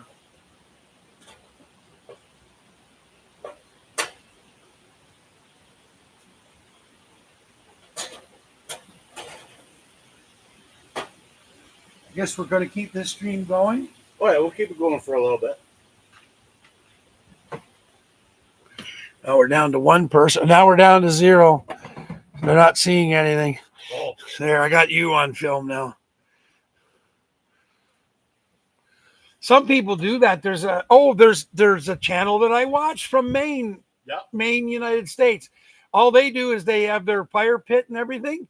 They set a camera up and then they're streaming live. They don't talk on it. They talk to each other or whatever. Yeah. But they just wander around. The dogs wander in and out of the picture and all that. Nice. Yeah, that was it's kind of a cool channel. It's addictive after a little while because they're not really talking, but you're just watching what they're doing. Yeah. You know? What happened here? Oh, maybe if I press play. Oh, do you want to toss me that pack that's underneath my phone there? Or if you got a lighter handy. Yeah, I've got one of those stick lighters. I needed one. I needed one for home. I ended up buying one of those electronic ones. Works pretty good, but sure as hell ain't bringing that camping. Ah, yes, that's perfect. I don't even have to take the grill off. You. He's really hyped up about something called Dirty Diner Coffee, and no, they don't sponsor us. No, unfortunately, I wish they did. If Starbucks French Roast wants to sponsor me, I'd be happy. Oh, this isn't open yet? Oh, no, no, it's open. Yeah, I want to smell the beans. I've bought their coffee for the last little bit. Oh, it's a delight little breakfast, man. It's awesome. Good coffee. Dirty Diner. Is there actually a place called Dirty Diner? Dirty Diner Coffee? No, Dirty Oh, Diner. no, there's no place. You should see their ad, actually. It's on YouTube. It doesn't say it's dark or... No, it's just, it's one blend so far. I'm waiting to... But it doesn't even say if it's a medium or a dark blend or anything. Maybe I'll go on their website, dirtydinercoffee.com. Check out their YouTube ad, though. That's what sold me on these beans, eh? Well, I want to go on the website so I can read what their story is.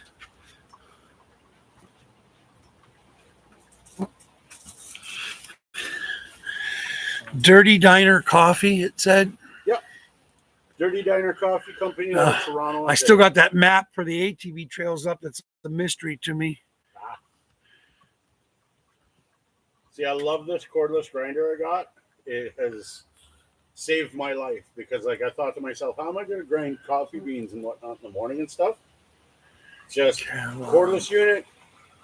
You press it, you let her grind. Get the French press over here. Guy looks like this guy with the beard looks like some big fishing lad from Newfoundland. You got the dirty T-shirt. The big guy with the beard. Yeah. That's Joe. We call him Joe in the Well, they don't sell their coffee online. They do. That's how I actually. Well, I'm on there, but I don't know where to get the coffee. It doesn't show you a place to get the coffee. There's the cart. There's the catalog. Yep. Yeah. You can buy the coffee beans right there, $23 a bag. Okay. I thought that Or was. you can buy a shirt. I thought that was the dirty T-shirt. No. Yeah, 12-ounce bag of beans, $23. Doesn't give a description at all for the coffee. Just whole bean coffee. That's it.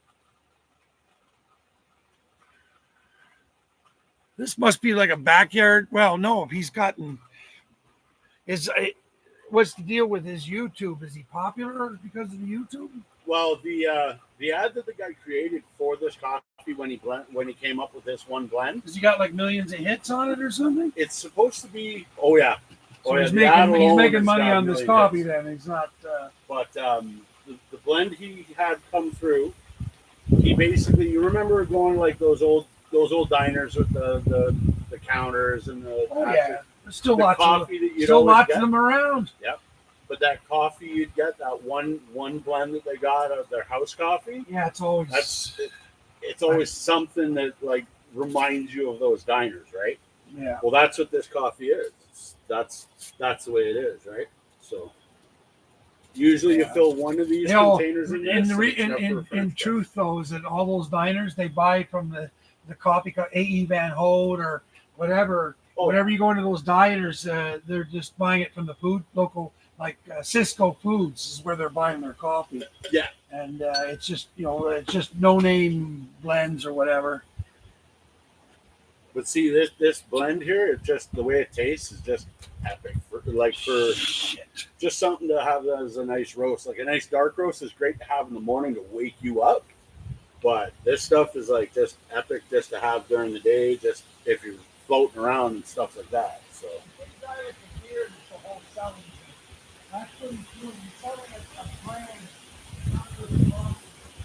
Yeah. However, I am not in any way, shape, or form sponsored by Dirty Diner for their coffee, but I swear by it. When I come camping, whole bean got to be Dirty Diner. So, if I have the ability to have a Keurig or a coffee maker, I'll drink mostly like a dark roast or whatnot, like in the morning to wake up. But I'll drink this all day.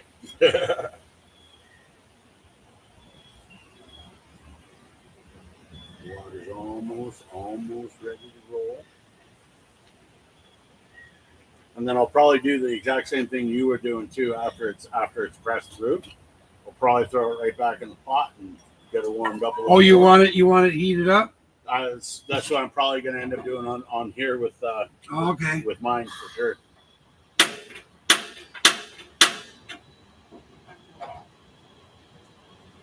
Turn the heat up just a bit to get that to roll quicker.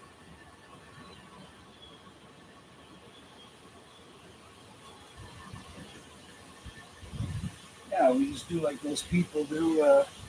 Instead, you talk, you walk in, you talk in front of the camera for a little. Oh, I was gonna say the stream is gone, but no, that's because I went into I went to their website to see what was going on with this coffee company. There's the application for the trail pass. Nobody watching us now. Oh, I emailed South Bruce Peninsula ATV. I just for their info app thing. Yeah. I just to inquire, and I just gave them a polite. Did they email. answer back yet? Huh? Did they answer? I'm gonna have to check my email, but I emailed them about inquiring just very politely about the 2-wheel unit. Oh shit! So. Can't sit down that long. That boils up right away. Fuck. What are we doing, Paulie? You're calling a coffee. Oh, yeah, because your coffee's already fairly hot right now. It won't take long for it to boil back up. No, and this is a really hot stove, too. Yeah.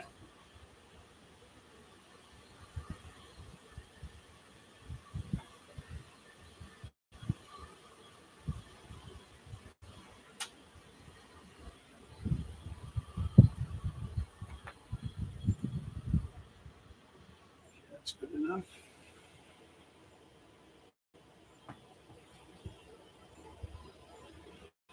Bingo.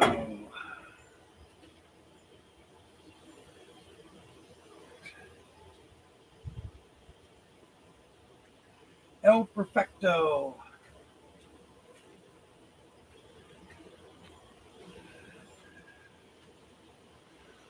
Nobody watching.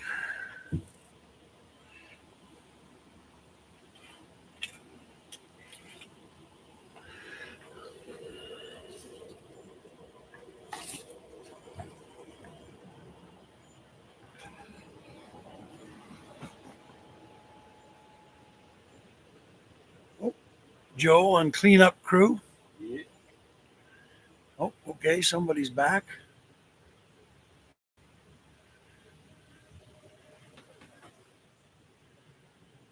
What in Lord Thunder in here is going on here?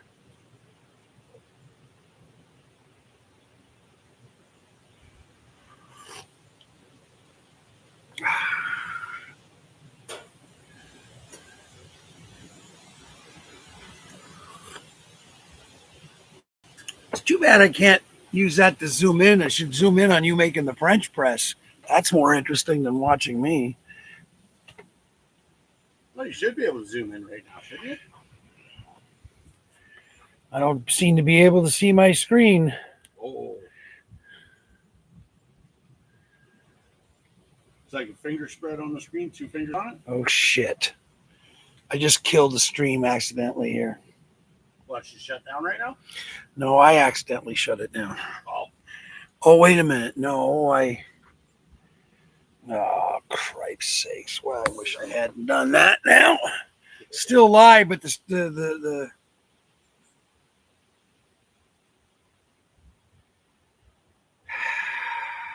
Is the stream still up? Oh, no, there we go. Okay. Camera in use. There, okay, there we go. Whew.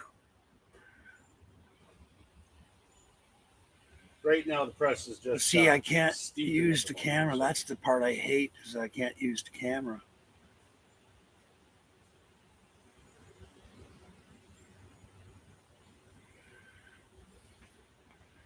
Now, am I able to... What happens if I do that? Nothing.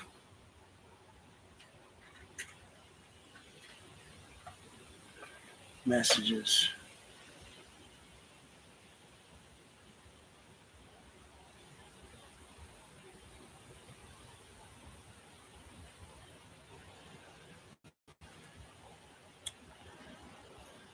Well, the space button doesn't work.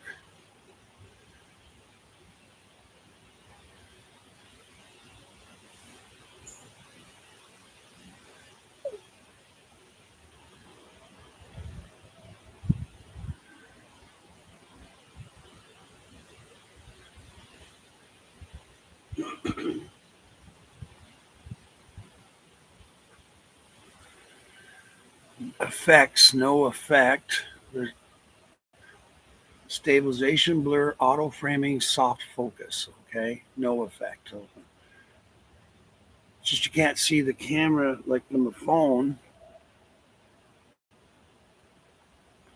No, that doesn't work. Switch to front. No. Must be a different setting. I don't know.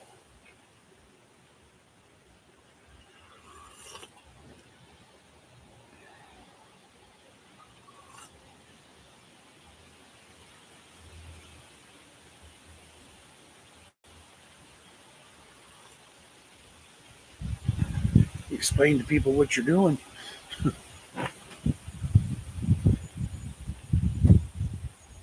Oh. I said you could be explaining to people what you're doing. He's making French press coffee. Yeah, I'm not big on coarse grind right now. So what I'm doing now is just boiling it back up to warm it back up more. So just let it steep for as long as I needed it to.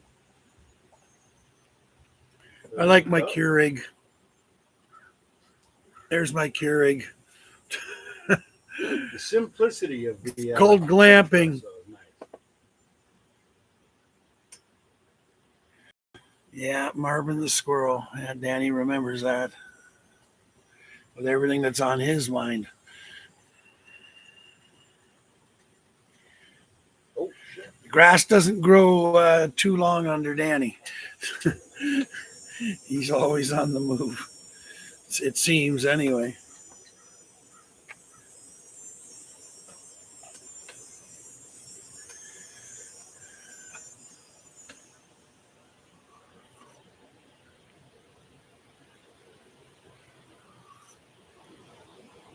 Yeah, I know one thing for sure is when we go to Foodland, we should take a drive down to the boat launch and see how the bay looks. Yeah. Although the wind is coming from, that's coming from the east, eh? Yeah. Shitty day on the thing. It'll be all white caps out there. Oh, fuck yeah. Yeah, don't want to be out there in the boat on that on a day like today. It'll switch back though later. I'm sure the south. Boy, I get that out of my goddamn mouth. Southwest winds start coming up. Then the bay will be flat.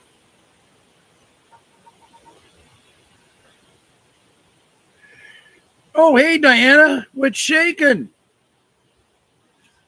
Okay, so now I gotta turn this. You're coming over here soon, Oh, eh? I'll be back over there. Diana,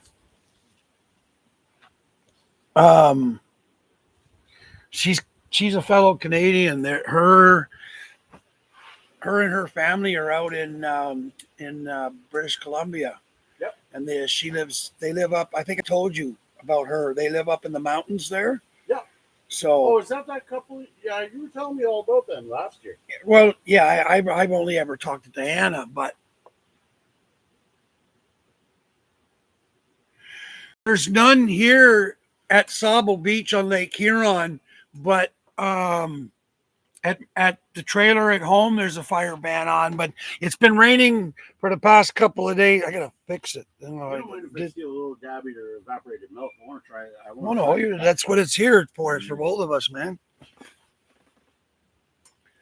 That's what I say.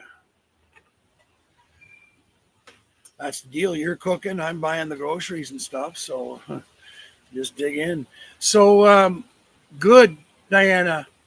The cats. True has been going over. He's been doing work. He's doing work at my place while I'm away because we're getting ready to do the outside deck and everything. So he checked on the cats yesterday with Melanie. Cats are all great. They're fine. Food, water, everything's all good. He checked them. That was yesterday that he checked, or day before yesterday, and then he checked them earlier in the week. So he's been checking the cats about twice a week. So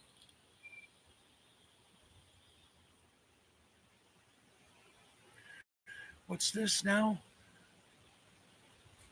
Last year for the fire and the bounds was absolutely off the freaking scales.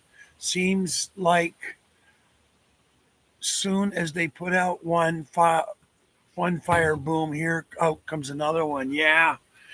We've Ontario, in my area, we've had fires up in the Kawarthas for the first time in a very long time.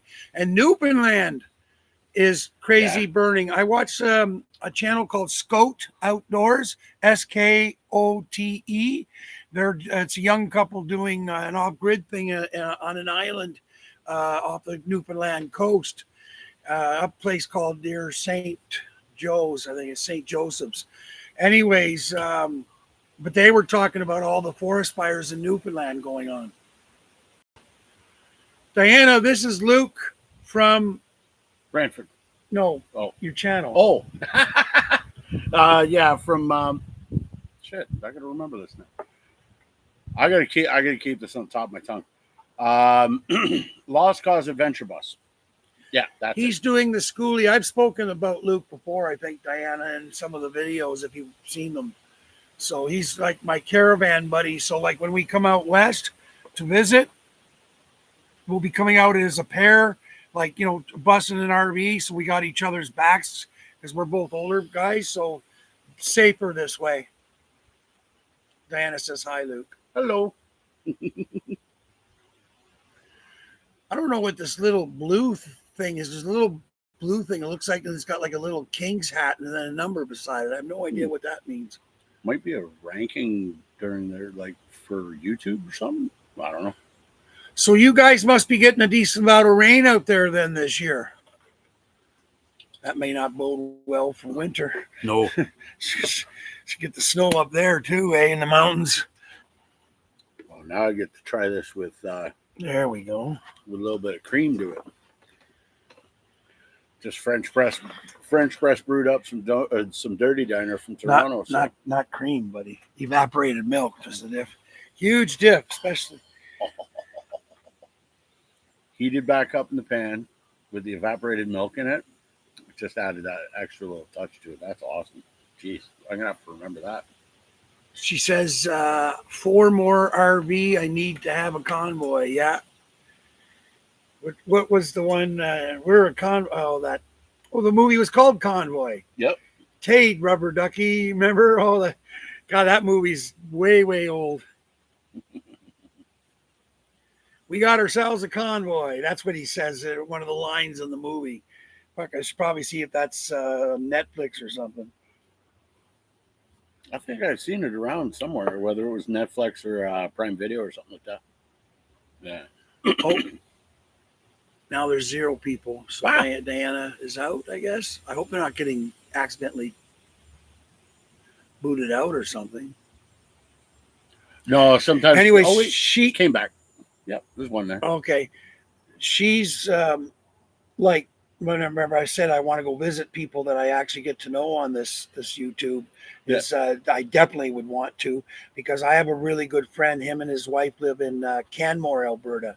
Yep. So it's kind of like go up to Canmore, go see Ronnie and his wife, and then dip down into BC. And of course, you're going to go to BC. You can't just do one little corner or just do Vancouver Island. You have to do everything. You got to explore everywhere. Everywhere. BC.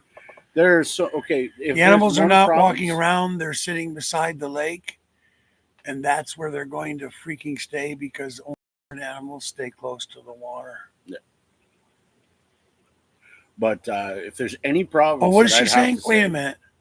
Not at all. It's been highs to 41. 41? It's been hot up there? 41 like Celsius? Oh, no, it can get up that way in the forest, up that way. Like up in the mountains. Eh? Yeah. No. Yeah. Diana, am I reading this right? Is this 41 Celsius? You're saying it's gotten that hot?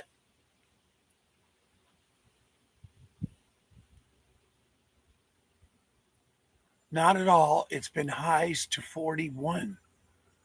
Holy fuck. That's hotter than me. And I've been complaining about 35 Celsius down here. Oh, shit. But no, you're used to it. You live in the middle of that shit. I can't handle this. Is right here 35. This is as cold. This is as hot as I want it to be in the summertime. Yeah. 15, 18 Celsius, I'm good. Yeah. No, what I'm used to down there, and I hate it, is 35 with the humidex of 41. She says, "Yeah, you know the movie I mentioned, Convoy." Yep. Diana's saying that she thinks most of the actors are dead. Yeah, they probably. Yeah, well, most of them be long gone. It's an older flick. It's an older flick. There was a big country singer. He was one of the stars. Yep. Remember his name, but yeah. Well, I was a kid when that came out. I couldn't have been much more than 14, 15 years old. It had to be like mid-70s. It was right around the time that Burt Reynolds was really big with the car chase movies and all that. Smokey and the Bandit? Yeah. Smokey and the Bandit, yeah. That was a good movie. Oh, yeah. I'm surprised. I'm surprised they haven't remade that, but now you'll probably tell me somebody's already remade it. It was a dud. You know what? In all honesty, hard to beat Burt Reynolds. You can't beat Burt Reynolds. And honestly, playing a country boy, yeah. See, if they had to remake it, they'd have to remake it as a. They wouldn't be able to remake the original. They'd have to do a sequel, and it would have to be Burt doing that part. I'm freaking out here. 41. Up in the mountains, it can be. I was watching this one logging show. Where this one guy buys a bit on a stretch of land to here's a lesson for you. She says the forest is dead quiet, so it's likely because of the heat. Yeah. Now, I'm going to tell you something. That's when the forest is actually its most deadliest. Yeah. Not because of the fires, although that's pretty high on the list, but when it goes deadly silent like that, usually if you're smart, you're listening to what the forest is telling you. Okay, the First Nations boys will tell you all that. The ones like the older guys. Yeah. You listen to the forest because it's actually telling you what's going on. But when it goes dead silent like that, you don't want to be. You want to be hyper aware. Is probably the best way to say that. Yep. Yeah, she says 41 Celsius. Holy.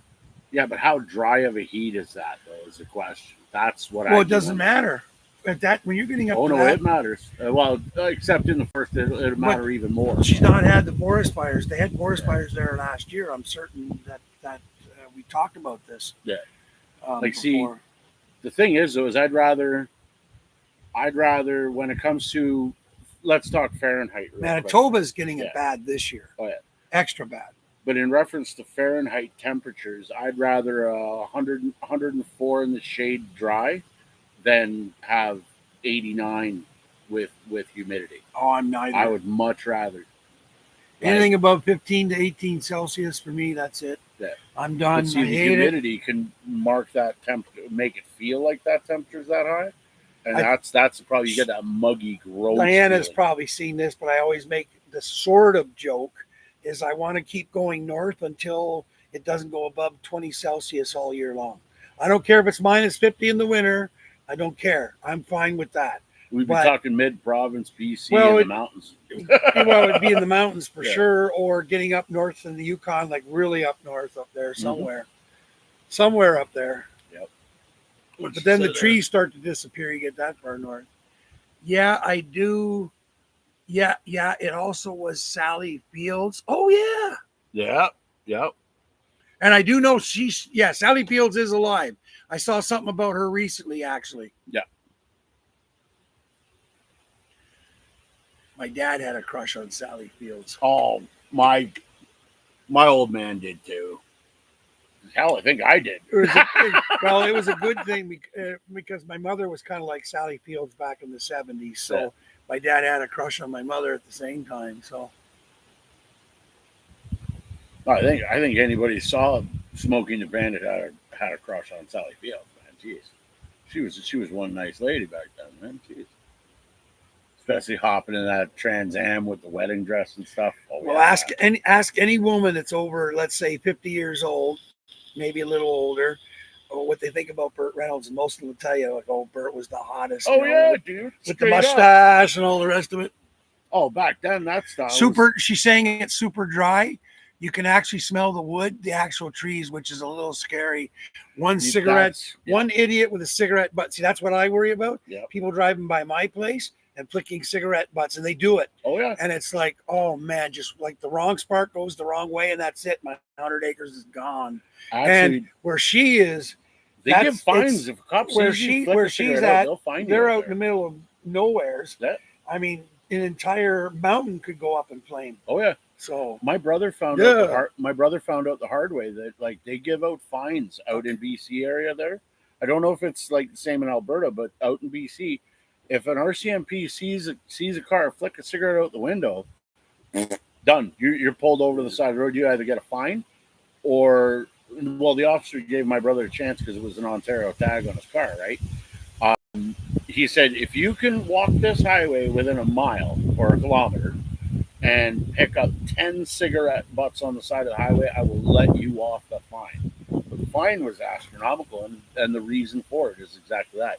You pitch a cigarette butt out in those temperatures and whatnot, boom, you're screwed. There's nobody out my way. There's nobody out my way to enforce this stuff. The OPP is the Ontario Provincial Police. I mean, they're around, but they don't go up and down our side roads every day or anything. Yeah. Like I've seen, I don't even think I've seen an OPP cruiser this year come down my road. Greenland, yeah. Northern Vancouver Island is the place. Helena and Chris live in Comox. Yep. And they were telling me, like, when I get too old to drive, I should come out and I'll stay on the little piece of property they got on the ocean facing the Georgian Strait, which is facing the mainland of BC. But she was telling me, well, you got to like water. I'm like, Helena, I was literally born in water. And she says, yeah, but she says, not just as the sea, but out of the, because it rains all the time there, right? And I said, I don't care. I'm fine with rain. Yeah. I'm perfectly fine with rain all the time. I had an uncle that lived out in Comox. He owned a piece of property out there for a while. My mom used to tell me all sorts of stories about him back in the day. I never met him, unfortunately. They told me that I could find the weather that I like up in northern Vancouver Island. Yeah. Up in the mountains, I have to go above a certain height. Yep. So, and then I went and looked at a realtor that's from there. I think it was called Off Grid Properties, and they're like located in BC, coincidentally enough. And I looked at some properties up there with crown lands surrounding it up in northern Vancouver Island. Yep. Holy fuck, man! There's some deals to be had up there. Oh yeah, and it's beautiful land. You know why, eh? Because all the places that are easy to get to or easier, they were all getting bought up and they're all worth a fortune. I mean, that's because everybody's going to BC, the whole bloody country. There's two. It seems like the whole bloody country is going out there. But where they don't go is up into places like the realtor showed me up in northern Vancouver Island. I mean, the average person just doesn't move up there. No. You got to be willing to live off grid, solar, and all the rest of it. So it chases a lot of the people away. Eh? Well, 'Cause, see, I another mean, reason why with the schoolie I'm building now, the reason why I'm I scaling like up that Greenland. I actually Yeah. Greenland. You know, that'd probably be one of the places I'd be happy to actually go to. Oh yeah. I mean, I've never been off. I've never been. I've only been to Canada and the States. That's it. I've never been anywhere else. Don't plan on going anywhere else either. Oh, Greenland. Canada's gonna. I mean, Newfoundland's gonna keep me busy for 6 months. I know when I'm gonna get there. I'm not gonna end up leaving after 6 days. It'll be one of these deals that I'm gonna end up there for like 6 months. I just know myself. I'm gonna run into a crew out there that I'm really gonna be enjoyed to be around. So if anybody's from Newfoundland watching. I have friends, like I grew up with a bunch of Newfoundland Newfies that moved to Lanark County, and they fit right in with us. I mean, exact same kind of people. So I grew up with these guys, and it's like I've got invitations to like everybody's house in Newfoundland, and so I mean, it's not like I wouldn't have people to go see over there, but like some of the best times I ever had was with those Newfies. Many years ago, Barry, just outside of Kamloops, retired fireman, threw his cigarette and it lit up the whole goddamn fucking forest. Yeah. He was actually given a fine for $4 million. $4 million. No, that sounds about right. Taking out of forest that way, yeah. $4 million is a drop in the bucket for something like that. Because you know how many people, $4 million worth of people's properties would be more. There'd be way more than that. Not only that, the forestry industry too. You're probably torching about $40 million worth of lumber. Yeah, the softwood industry is hurting bad enough out there. Yeah, oh, that's a shame, and that's that's about to change apparently. When I was government's supposedly giving all these guys new money to expand the softwood companies out in BC. They're going to be retooling and retraining their people. I just saw it on TV. Yeah, they're going to be doing something like that, and then they want to build 500 million houses or something. I can't remember, not just in BC, across Canada. But one of the things they want is the houses that are pre-built. They're going to be starting up. They're going to have the softwood companies, the ones that want to do it, get into building these, what are they called? Not pre-made houses, prefabricated houses. Prefabs. Yeah. And that's what they're going to use to do this housing shortage problem. They're going to solve, like Ontario here. We got, it's bad here. But I mean, but the fact is that this one company in BC is like, they're going to retool the whole thing, retrain all their workers. They're still going to do their softwood stuff. They're going to branch out and sell around the world instead of just the United States. But the other thing is they're going to be starting to supply their own wood for their own prefabs to do that. Yeah. And I thought, well, somebody finally's thinking. Mm-hmm. It's like, well, that makes sense as long as you can find a company that's willing to do that. Yeah, I mean, what's the guy going to do? Well, I'm going to turn away like potential $50 million or $100 million. He's not going to turn that away. And the workers, the ones that he's got there, they're going to not want to get laid off every winter or this, that, or the other thing. I mean, there's work for them. So, yep. But see, the only problem with helping increase the housing industry and everything else, like down my way, right? Like now, given the same, we're talking city versus out, even possibly rural, right? Cleaning the washrooms. The private, city shit. Our private washrooms. Oh, it's cleaner than but with the city stuff, right? In my city where I am now, they've got projects that are going on right now up near in my community that I'm in, as well as various. Hey, Diana, have you ever been to Ontario, in specifically Southern Ontario? Oh, you don't want to go to Southern Ontario. But you keep telling your story. I just. But yeah, with I don't the know community in that area, the housing that's going on, like they're building housing. They're claiming it's for rental properties and like trying to make more homes for the people that need them the most and whatnot. They're trying to claim that they're all low income. A whole slew, probably about 100 units were just built where an old Canadian Tire was built in Brantford. Those units are going for like around $400,000 or $500,000, and that's not easy on a lot of people. Like No, but they're supposed to Especially when you be have to get, like, they're supposed to 20% be down help to for get a first. They're supposed to be giving out help now for first time house buyers because Generation Z. I mean, they weren't lucky like our generations were. Yeah. Like I'm inheriting this big conglomerate that my mother put together with the property and everything else, but. Um, um, that's not it's not been passed down to the younger generation. It was always the old thing, especially if you talk to the old World War II generation, and then my parents' generation was you were supposed to make it so that your kids have it better than what you did. Yeah. But that stopped with Generation Z.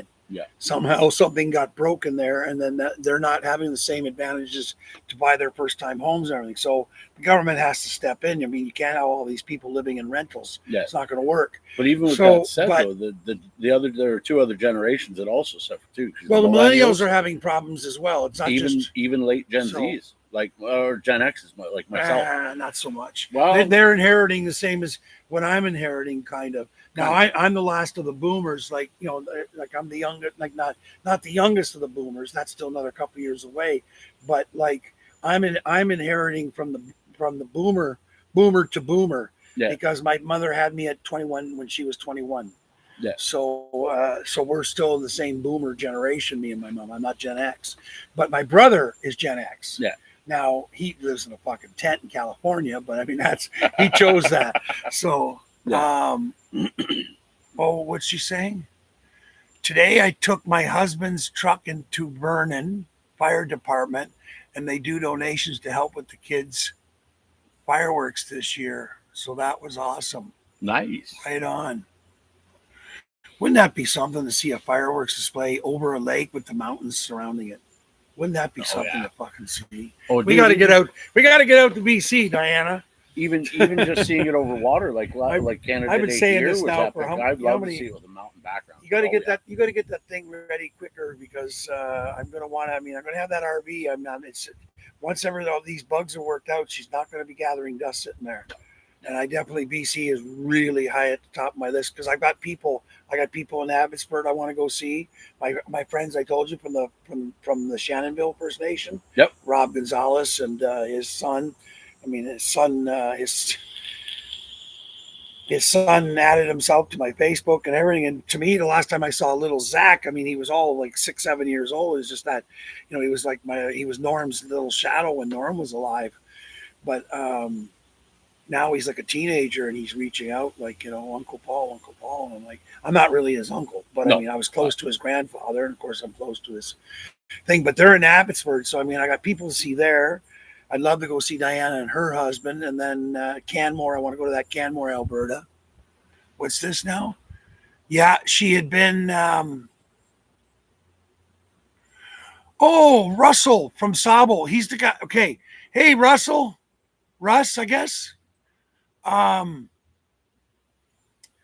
He's the guy I told you about that he has a channel and he's been riding like all the trails in these areas. So he knows all the trails and everything. Yeah. And now we hadn't talked for a week or two because he was the last place the last place you were was Nova Scotia, right, Russ? Yes. Okay, so Diana went to Hinesville, Ontario. Hineville. Is that near where you are? I can't go look on a map. Huntsville. That's what it is. Huntsville. Okay, that's more my way. Yeah, that's Huntsville. Between me and you easily. Huntsville's that's pretty high end now. That's all Muskoka. Okay, Russ was at Nova Scotia. So yeah, his channel. I should send you his channel now. How do I do that?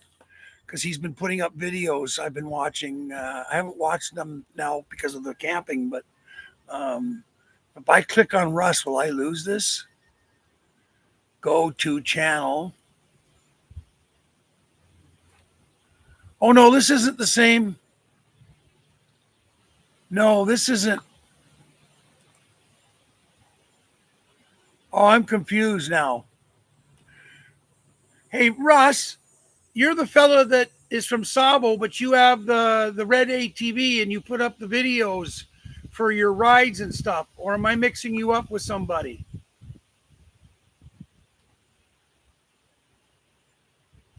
Huntsville's great ice fishing in the winter, Diana, or up in that region. We're going to be going up there this winter. Then up to Lake Nipissing near North Bay. I thought Russ was the fellow because his channel says there's no content on it. That's not right, because the fellow that I was talking to from Sauble Beach here, or lives near here, he's got content and he was starting to put it up, like a couple times a week sometimes. So I go watch and check mark, make sure he gets his check mark and all that stuff. But I'm confusing now because I thought it was the same lad that I was with the channel with the videos. I thought that was the same lad that went down east to Newfoundland and Nova Scotia and stuff. Okay, I'm mixing you up with another. Oh, well, send me that channel. I don't know how you would do that, but send me your channel where you post your content. Okay, no, he's on a white Arctic cat. No, so that isn't the other fellow. The other fella, he told me to reach out to him there, but I hadn't seen him online for a while, and then I know what, my stupid senile brain mixed the two of them up.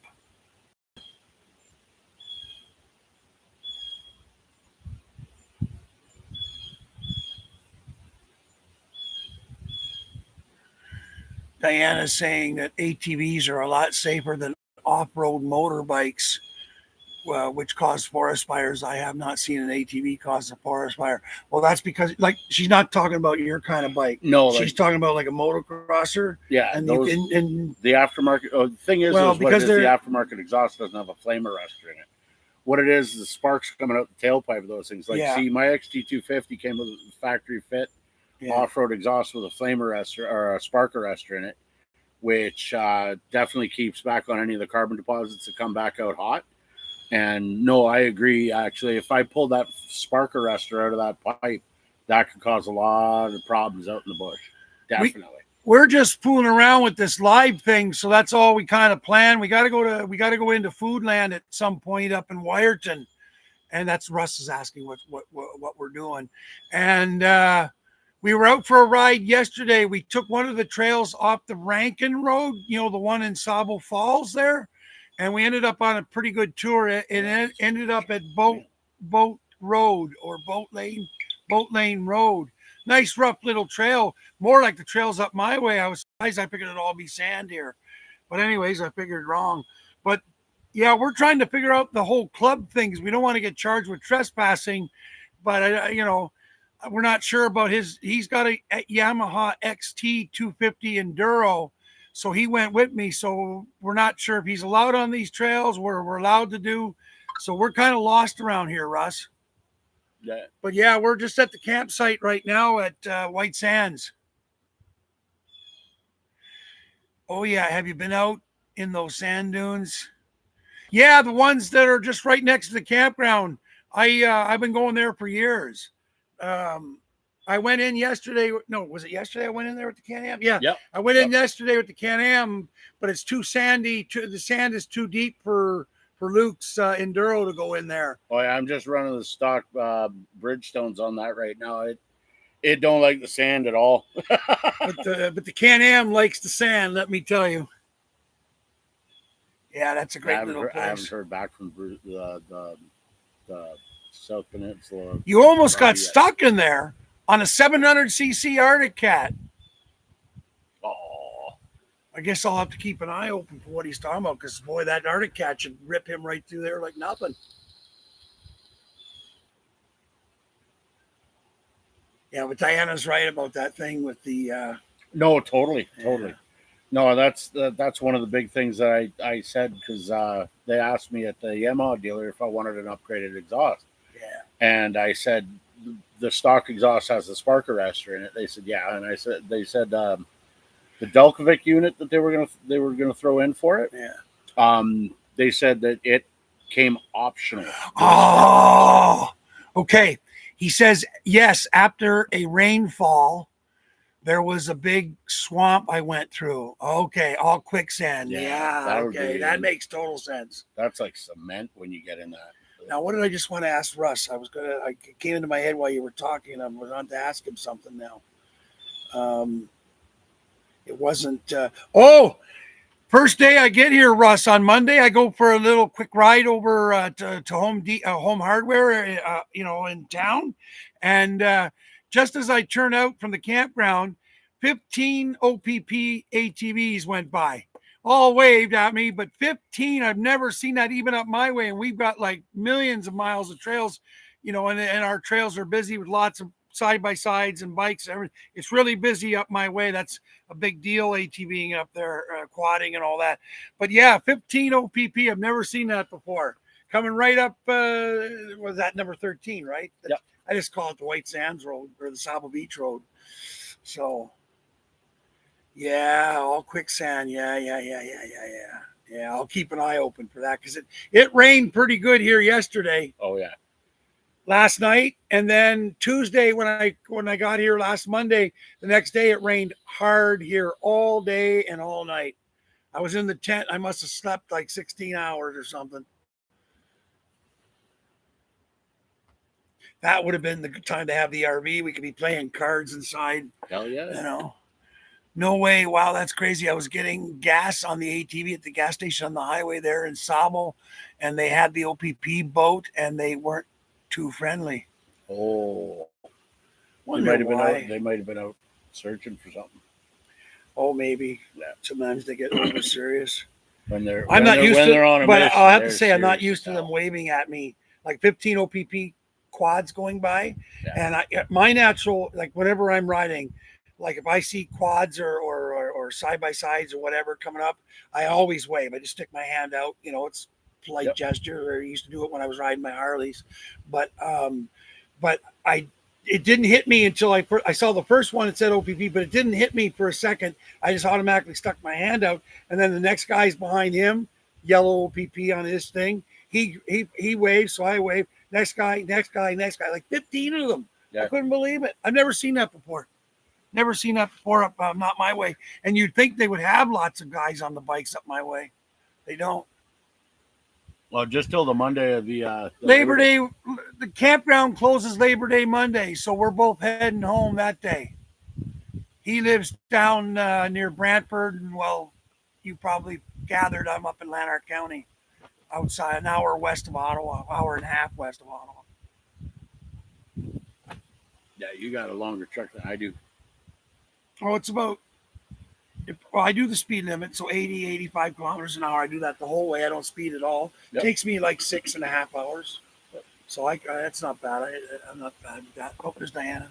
Okay. For me doing speed limit, it's about 3.5. So yeah. Diana says she's got to say goodbye. I got some stuff I got to get done. Nice talking to you, Paul, and nice meeting you, Luke. She says. Very nice meeting you too. Good talking to you too, yeah. Diana. Oh. We definitely got to go out and see them.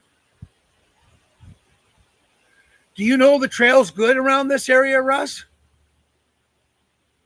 That other guy that I was talking about that I mixed Russ up, he knows the trails around this part. He's all up and down the coast everywhere because there's different clubs. There's Huron Shores. Yep. Huron Shores ATV Club, I think, is another one. But he's riding with all these different places. Yeah.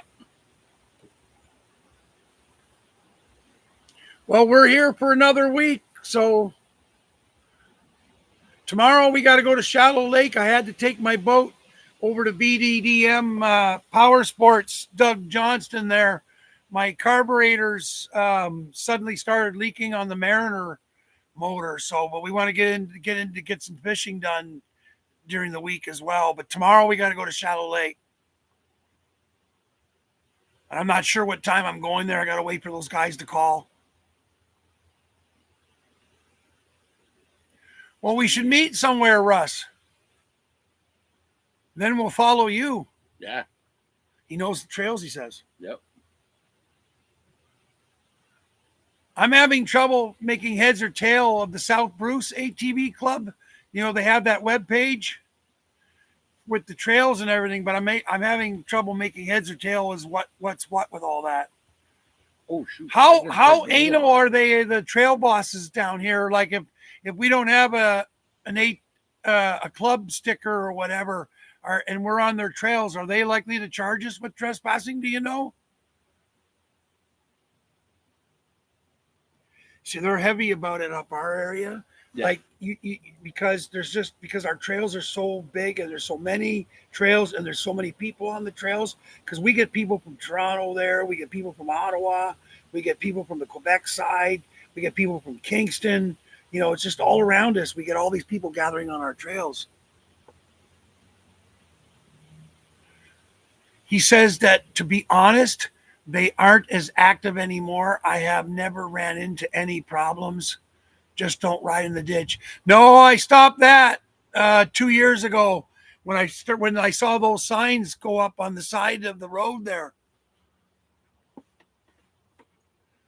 But for years, I rode the ditches, like the ditches he's talking about, like, you know, the trails that were along there. Yeah. We used to ride them, but it's supposed to be for the ski-doo people. But what happened was they used to let people ride on there, but people that were not behaving with their quads were on there, and I don't know, there's some kind of big fight is that's kind of like the story I got. I don't know for sure how accurate that is. Yeah. He says the county comes by and they charge anyone in the ditches. Yeah, I believe that. Are we allowed to ride to Dairy Queen from here? Or is there places we're not allowed to ride downtown? I wouldn't mind doing a Dairy Queen run, actually. Go sit down there. Norman and I used to go. Do they still have the car shows here on Tuesdays? Tuesdays, yeah. On the beach? Yep. Oh, fuck, Yeah. eh? Norm really liked that when he was alive. What did he say? What? Is that yes, we're allowed to ride to the Dairy Queen? Just don't ride down the main road, but you can ride on any of the side streets. So there's a side street, I think, beside, like there's Lakeshore, and then there's like sort of a side street, I think, between that and the Dairy Queen. So you can park alongside there or something, maybe. Yeah. So you're talking I think that's what it is. We could take Sauble Falls Parkway down to 6th and take 6th down to a side street? Yeah, that's what he's saying. I usually go down that side of the street on Two Chicks Road, and I park there always. Okay, so Two Chicks Road must be that little road that I'm remembering in my brain there. Yeah. Sauble Beach map. Okay. So if I want to go to Moonfire and go in the parking lot there, I can go there then. Yeah. I've been wanting to go visit the guy at Moonfire because I got friendly with the tall guy with the glasses. He looks kind of like Eric Clapton. He was a good lad. We had a couple of good chats when I was there.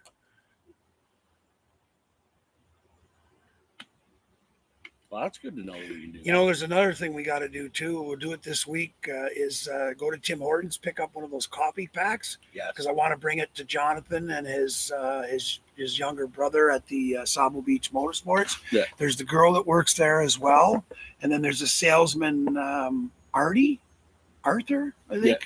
I can't remember. They call I think it that's Tim's his name. 10 because it comes with like 10. And Lakeshore, sometimes I ride on a little bit and just try to stay off of it when it's busy because they might stop you if they catch you. Yeah, I've done the same thing with Lakeshore because I like going up to that store, the little store, North Sauble Grocery, I think it's called.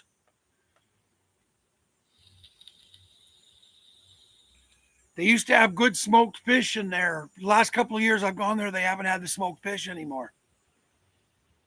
We'll have to take a drive. We should just go do some driving around, just poke around and go see stuff. Yeah.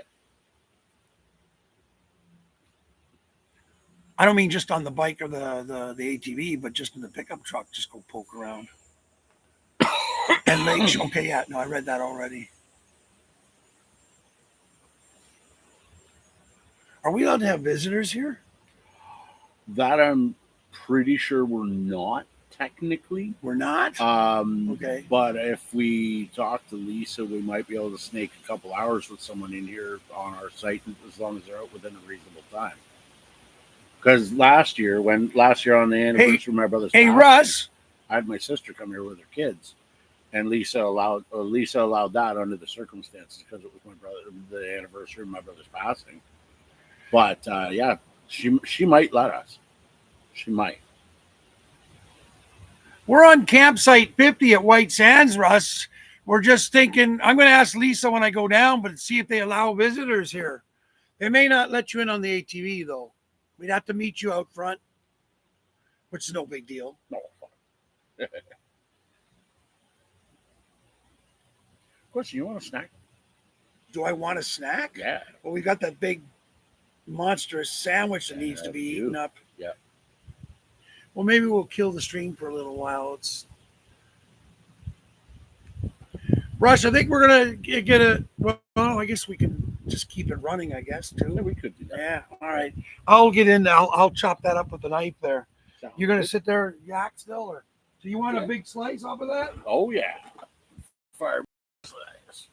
What do they call Dagwood? I haven't had a Dagwood sandwich since like 1980. Yeah, man, I love it up this way. Foodland. I love up this way. If I could like live on a campsite out here, oh fuck. Have we ever done the math on what it would cost to literally book a site for an entire season? What? They get a little soggy? I think so. Yeah. We'll still eat it. We'll You still might- eat it. You might still eat it. I don't know if I'm going to. Well, it depends on how soggy it That's is. soggy, dirty water from the bottom of the cooler. It Oh, shouldn't have got in there. I thought Anyway, it I was haven't elevated opened it. enough? I'm panicking too soon. I got to get it out of the plastic first. Yeah. I won't be buying. Don't another panic one of yet. these. Hey? Don't panic yet. Oh, I'm betting it got wet. Oh no. Just one little piece. Kind of. That may not even be from the water because the rest of it's pretty dry. It's dry. Hell yeah, then. Nice. Sandwich has Fuck, am I gonna survived. Cut this thing. Look at this fucking thing. How big you want? That looks about good there, yeah. You wanted me to cut it into two slices, or you want to take it just like this? Oh, just like that is just minty. And cut yourself a generous slab, and we'll do that up. Which Russ? Can you see? Make sure, pay attention. I don't want to miss anything anybody's saying. Lakeshore sometimes, right on a little bit. Yeah. He's like, you're making me hungry. Tell them where we got this. We got this out of the Foodland down in Wyerton right now. What was it, a day or two ago?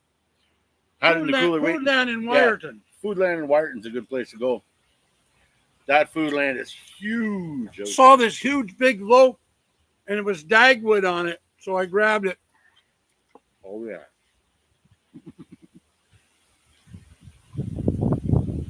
You know, it'd be nice. Have that steak dinner and then run down to Dairy Queen or something. Mm-hmm. Or even tomorrow have an early supper and then go down and see does the band still play too when the car shows there? Oh. I'm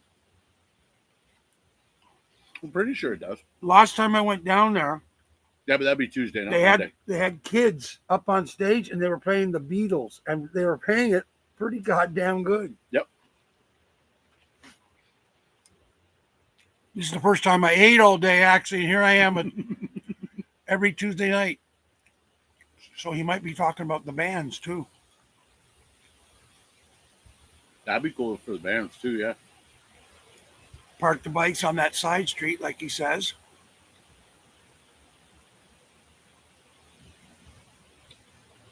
Remember as well, after 5, they don't monitor parking. So that's a good thing to always keep in mind. If they don't monitor parking after 5, then even going up Lakeshore wouldn't be really much of a problem. Nobody's going to be watching that close. No. Well, that's a pretty goddamn good sandwich. Sorry, Russ. Hungry. Hadn't eaten yet. I haven't even taken my pills. I haven't taken my last night's pills. I forgot to take them. Oh, there's one of our friends going in the trap.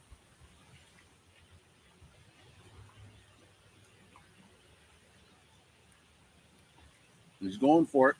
He's going for it. Oh, oh, oh. Does he realize it's a trap? Will now.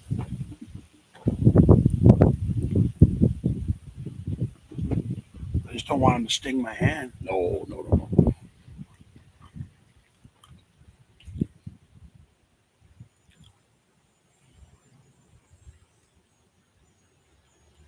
Oh, the street people on. Somebody's got to talk here. Oh. Oh, this sandwich is deadly. I like it. That's a great store. That Foodland in Wyerton, Russ. We have Foodlands out my way, but they're not quite as fancy as that one.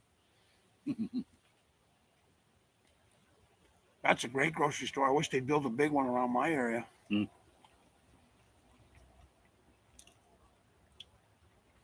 All those fucking sandwiches and everything. God damn. Oh, yeah. Oh, am I supposed to be swearing on this, right? Yeah. It's He says it's brand new. That Foodland must be. So then the other Foodland, I guess it was called Foodland. Yep. The store was in a different place than where it is now. It was further down towards the to the boat launch down that way somewhere. Yeah. I remember going in there years ago. Well, Norm was still alive, so that's more than 5 years ago. Yeah.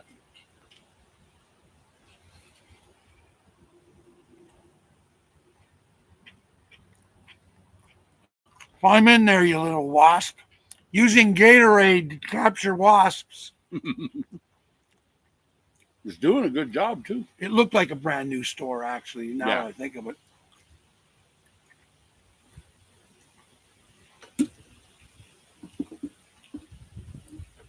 Oh, shit, he got out.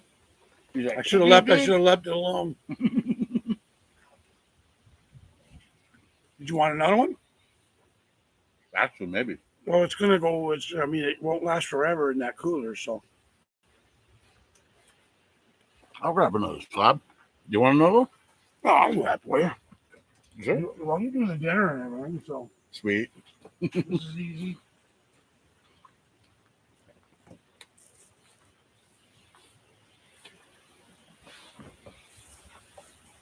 Yeah, I do miss living up this way, man.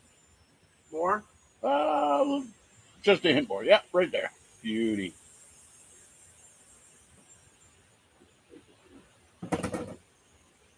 That is a good sandwich. I can't believe they made something like this and sold this in a grocery store. See, this is kind of like what I'd take this before a Subway, and I like Subway. Hell yeah. This is kind of like what I used to buy at little. I used to work in Maple at a machine shop. So, he's asking about where you whereabouts do you live in Brantford? yeah, I'm in the north end of Brantford right now. So up near Brantwood Park. So if you know Brantford area, so I've unfortunately been down there since '97, on and off. So I found ATV trails that go all the way from. I don't know how close is Orangeville to you. About hour and a half, 2 hours. Oh, it's that far. Mhm. Oh, okay. I know there's trails all the way from like Owen Sound. He's from Brantford. Oh. Yeah, like I said, unfortunately, I've lived there since '97. I've lived in various neighborhoods though, so I've been all around. Whereabouts in Brantford are you from? How big is Brantford? It's 15-minute drive to get across the entire city. Well, no. What's the population? Oh, we're talking at 100,000 now. 100,000? Oh, Echo Place? That's one of the older neighborhoods. Yeah, I'll be Colburn Street East area after about the Pauline Johnson School area there. Yeah. So 100,000. What's Kingston now? I can't. Well, I guess I can go look. I'm just trying to figure out compared to what I'm used to. Like I don't go to Ottawa. I never go there. Yeah. Because if I need something big in a bigger town, I always go to Kingston. I wouldn't go to Ottawa either. Too much politics. No, you don't say any of that. No, stuff. I know. I'm just messing because it's the capital of Canada. Oh, okay. We're up to 179,000 now in Kingston. Oh, thank God you're about double Brantford. But Kingston's really easy to get around. Like it's even in traffic jams, it's not hard. Yeah. So how long have you been in Brantford, Russell? Wait, wasp. Look at the wasp on the sandwich.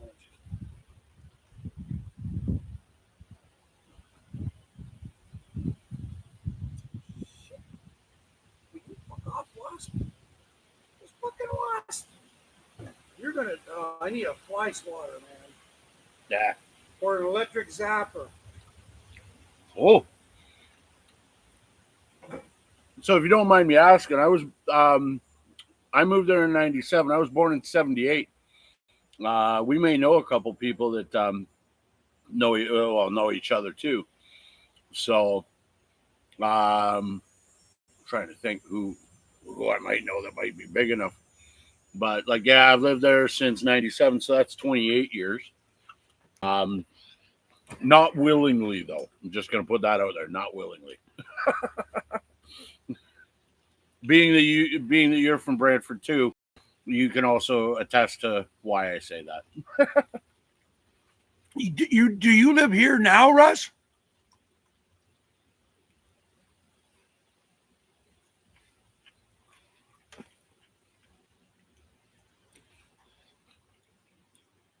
Echo Place is a good neighborhood though in Brantford. It's not bad. I've never set foot in Brantford. No. Well, your whole area, I've only been to a couple places. Yeah, it's getting pretty bad in Brantford now. Yeah, you got all the tents popping up in downtown core. You got too many homeless people. I've had my truck broken into twice, up in my neighborhood even. And no, yeah, it's not too delightful right now. Even, but I think honestly, it's gone on a decline since White and Massey Ferguson had shut down back in the '80s out there, and it's just been Brantford's been trying to struggle to keep going up and up, and it's like it keeps going down. Pretty much now, it's all either university students or, for lack of better words, recipients of government funding. We'll put it that way. A lot of hardworking people, though, still, but most of them work out of town and stuff, too, right? So, Must be a lot of farms around there outside of town. Farmland's starting to diminish out there, buying it all up for housing. Don't know why, but people are finding it hard to afford the houses that are being built now. They're finding it hard to afford the houses that are built like currently in Brantford now. A house that would have went for 80 grand, 90 grand about 20 years ago was like 400,000 or 500,000 now. Now, given the same, that's everywhere. But the thing is these houses that are going for 4 or 5, you got to put 2 or 3 into them to make them worth 4 or 5 when the market crashes, right? I was seeing something somewhere too. Is what's his name there? Ford was saying something too. They're going to put $1.3 billion in or something. Yeah. I don't know if that's all true or not, but I did see that somewhere. Because they're going to get matching funds from the federal government. I think that's what I read. Yeah. I'm not clear on what I read. They got to do something. Yeah. But do you live up here? Do you live up here now, or like do you currently live in Brantford? I asked him and that. You just come up here a lot. I just asked him if he was living here now.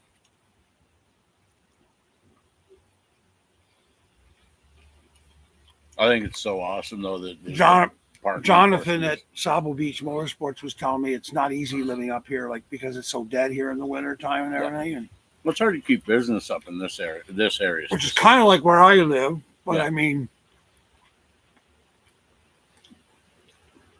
most of those businesses, if not all of them, I mean, their whole year is made from like May until September. Yeah. If they don't make it between May and September, the renter's going to be pretty shitty. Well, there's a shop here in Sauble. It's called The Patch. Now, The Patch started here, okay? but it's a clothing outlet. It's gently worn vintage and like new stuff, like all the way through. They've been in business since I was like a teenager here, right? When I was going to school in Owen Sound and coming out to the beach, like for like my own reasons. But the Patch has been around there. They actually have a main warehouse or a main location that's actually open. Oh shit! All You're year right. round. He's right down the road. He's an only pond. Oh, you live okay? So you do live in Brantford, but you come up to your cottage up in Oliphant all the time. Yeah, White Sands is just down the road from you, man. Like, a buddy of mine used to live. I used to have 2 cottages out in Oliphant. Was it lived one. Was it last year? I checked out a couple of houses for sale. Yep. I checked out a couple of houses for sale that along the lake there. Mm-hmm. Like you go to Oliphant Harbor or wherever, the marina there, then you follow that road all the way down to the end. I looked at 2 places there. Yep. Because I thought about buying here. I still think you might be worth checking out if they're cheap enough properties too. Well, like I say, I wouldn't be there half the year anyways. Yep. Waterfront property, Bay Street. That's what it's called. It was Bay Street. Okay. Mm-hmm. That one place, I couldn't believe it when I called the realtor. She said $250,000. I said, with a view of Lake Huron like this. Yeah. I said, like, you're funding me, right? Nope. I thought she was going to say like 2.5 million. Nope. All of it's cheap, man. Well, cheap-ish. Within a scale. Yeah, my buddy 500 acres in the middle of butt-fuck nowhere, no water. Yeah. Surrounded by 10,000 lakes, granted. Yeah. But I mean, it's worth like for me, it's like, oh, I get Lake Huron, now one of the great things. I'm retired. I mean, I'm not working no more. So for me, it doesn't matter. I don't have to run a business or try to go to work somewhere. Mm-hmm. But no, so he says he likes it here, down near the marina on Bay Street. Okay, he loves it. He loves it here. He said he loves it here. Okay. Oh, up here it's gorgeous. I love it here too. Well, no, because it gives me an idea about living up here. Once I have to sell Lanark. Oh, dude, snowmobiling season, epic. Jonathan told me the last few years it hasn't been that good here. Oh, back when I was a kid, man, we'd rip out on that sled all the time. We'd be out on the lake with that thing, man. That's the first thing I asked Jonathan Kirk was how are snowmobile sales here and how's the skidooing, like getting out there. And he says the snow comes into town, you get the big drifts and everything. Yep. But as soon as you get on the other side, like past Shallow Lake and everything, there's virtually nothing. Yeah, when you get past that way, yeah. Well, the whole point is you're gonna, like where I live, you can ride everywhere on a skidoo. Mm-hmm. But we have, we get the snow there. But here, we used to do a lot of ditch banging out here. To me, it's like you're gonna get lake effect snow. Yeah. Like out here, we were doing a lot of ditch banging out here. We weren't doing a lot of commuting or traveling on them. We would just go out on them for fun, skirt around on the lake. And they got a hell of a skid. I mean, these trails for the skidoos here are pretty well set up. Yep. I remember back when my buddy lived on Bay Street near the marina, because they had moved in from Owen Sound, and because his dad was working at Bruce Nuclear Power Development. He used to own that cottage. It was the cottage that my buddy ended up living in was down in the double digit area of Bay Street, towards Bay Street here. Yeah, Bay Street in Oliphant. Okay. And his father worked Bruce Nuke, and out King Garden Way, and they just said screw it and moving it all because they couldn't do the commute Owen Sound out to King Garden all the time. They were calling it too many days late, so they moved out to Oliphant and sold the house in Owen Sound. Bought another place. I think it was, if I remember the address correctly, it was 400 Bay Street. It was actually waterfront property he lived on at that point. We used to snowmobile out all the time back, we'll call it 94 through 93 through 96, roughly, around there. We were snowmobiling out on the lake, having all sorts of blasts of time out in Oliphant Way, man. And I think they ended up buying up a bunch of properties before his parents got divorced. But yeah, those were good times, man. Good times. I know weather patterns have changed a lot since then and everything else, and the snowmobile season has dropped. But out this way back then, snowmobiles were the way to do it for recreational, just to get out and have fun and whatnot. Yeah, sure, the driving in the winter isn't fun out this way, but Pills. Right. I gotta take my pills. yes, actually, you should. I gotta. What do I gotta take?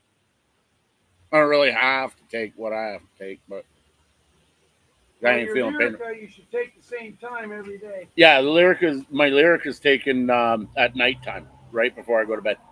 So I've lived so long that I can now conversations occur about what kind of pills we have to take. If you had told me I was going to have that conversation when I was 25 years old, I would have literally spit in your face and going, never.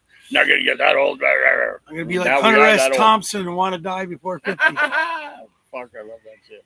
Hunter S. Thompson? Yeah. You know Hunter S. Thompson? Okay. No, I know of. My family has a personal connection with Mr. Thompson. Well, he's gone now, but yeah, my family had a personal connection with Mr. Thompson vis-a-vis my dad and his brothers. He's one hell of a weird guy, but some other crazy people from California. My dad went to high school and Parcel College with a senator called Senator Tom Hayden, who was Jane Fonda's husband at one time. And Henry Fonda, but it wasn't Henry, it was Peter Fonda, was the wild one, kind of the wild one in the family. Anyways, he was friends with Hunter. My dad was friends with Senator Tom Hayden. These guys all hung out in the 60s, eh? Yeah. Especially when they came back from the military. My dad was drafted back then, so you could get drafted as a Canadian in the American Army. Well, what was happening in the 60s? A lot of people were working on, like my dad was in Windsor. We were in Windsor.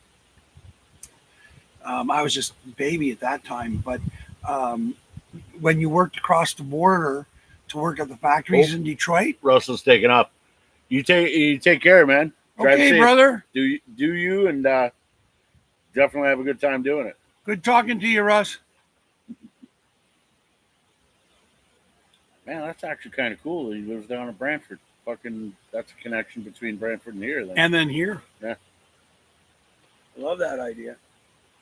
So it's based. I got to remember that. I wonder if that little house is still for sale. Yeah. I don't understand that, how a place can be only $250,000 with. Oh, dude, man.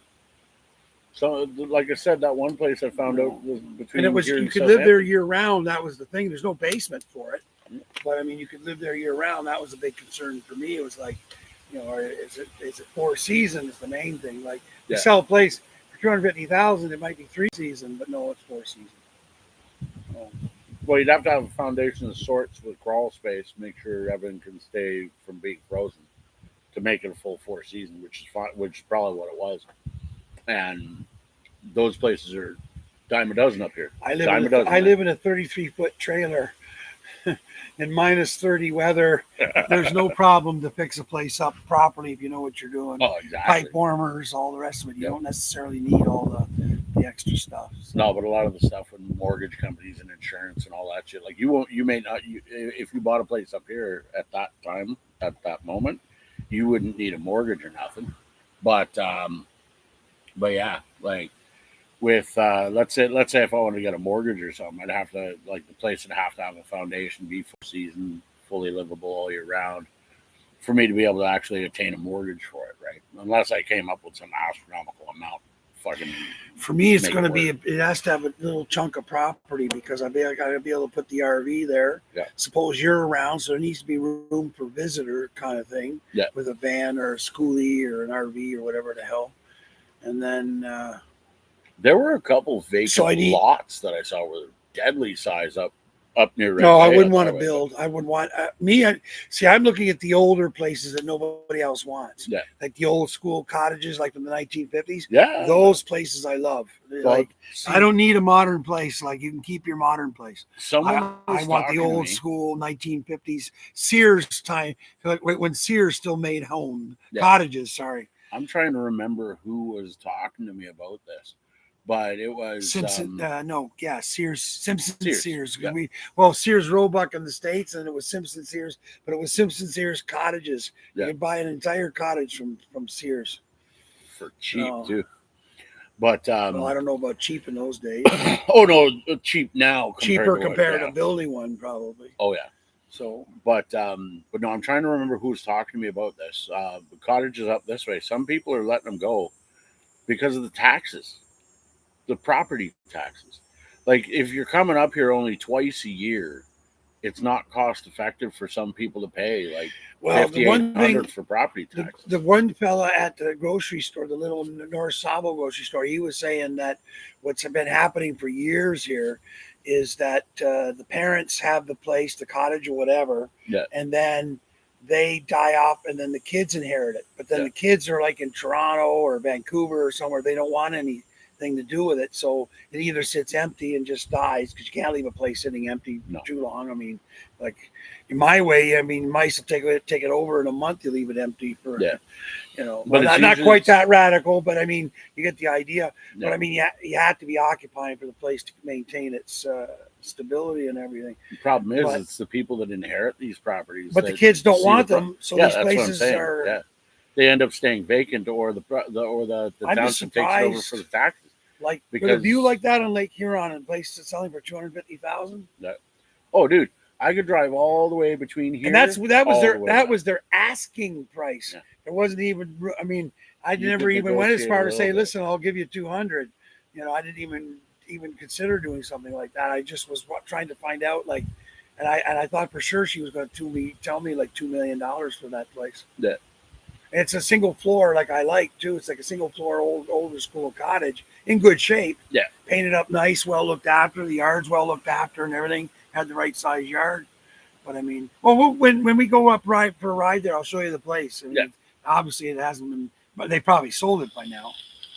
So We got one more viewer here. we've been on for 3 hours, almost 3 hours. 2 3/4. We're doing good. And it's 3:45. So what time are you thinking about doing supper? Well, if we Not that I'm hungry. I'm not. No, I'm far no. from hungry right no, now. I'm thinking let's start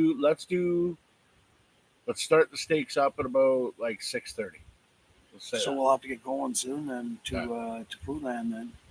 Well, I don't want to be cooking steaks too late. Figure a half hour there, half hour back. Yeah. And then maybe a half hour in the store. So an hour and a half would be total time would be gone. So 4:00 would be 5:30. Then we have an hour to just chill until 4:30. till If we left here at 4:30, we'd be all right. Oh yeah, so- fuck yeah. I'm just There I go again. We're on camera. yeah. You're gonna get my channel turned down. No, I don't want Then to there's do gonna that. be 563 people. Well, only one viewer caught it. So. No, but it's No, I know, they it's their won't. algorithms, eh? Oh yeah.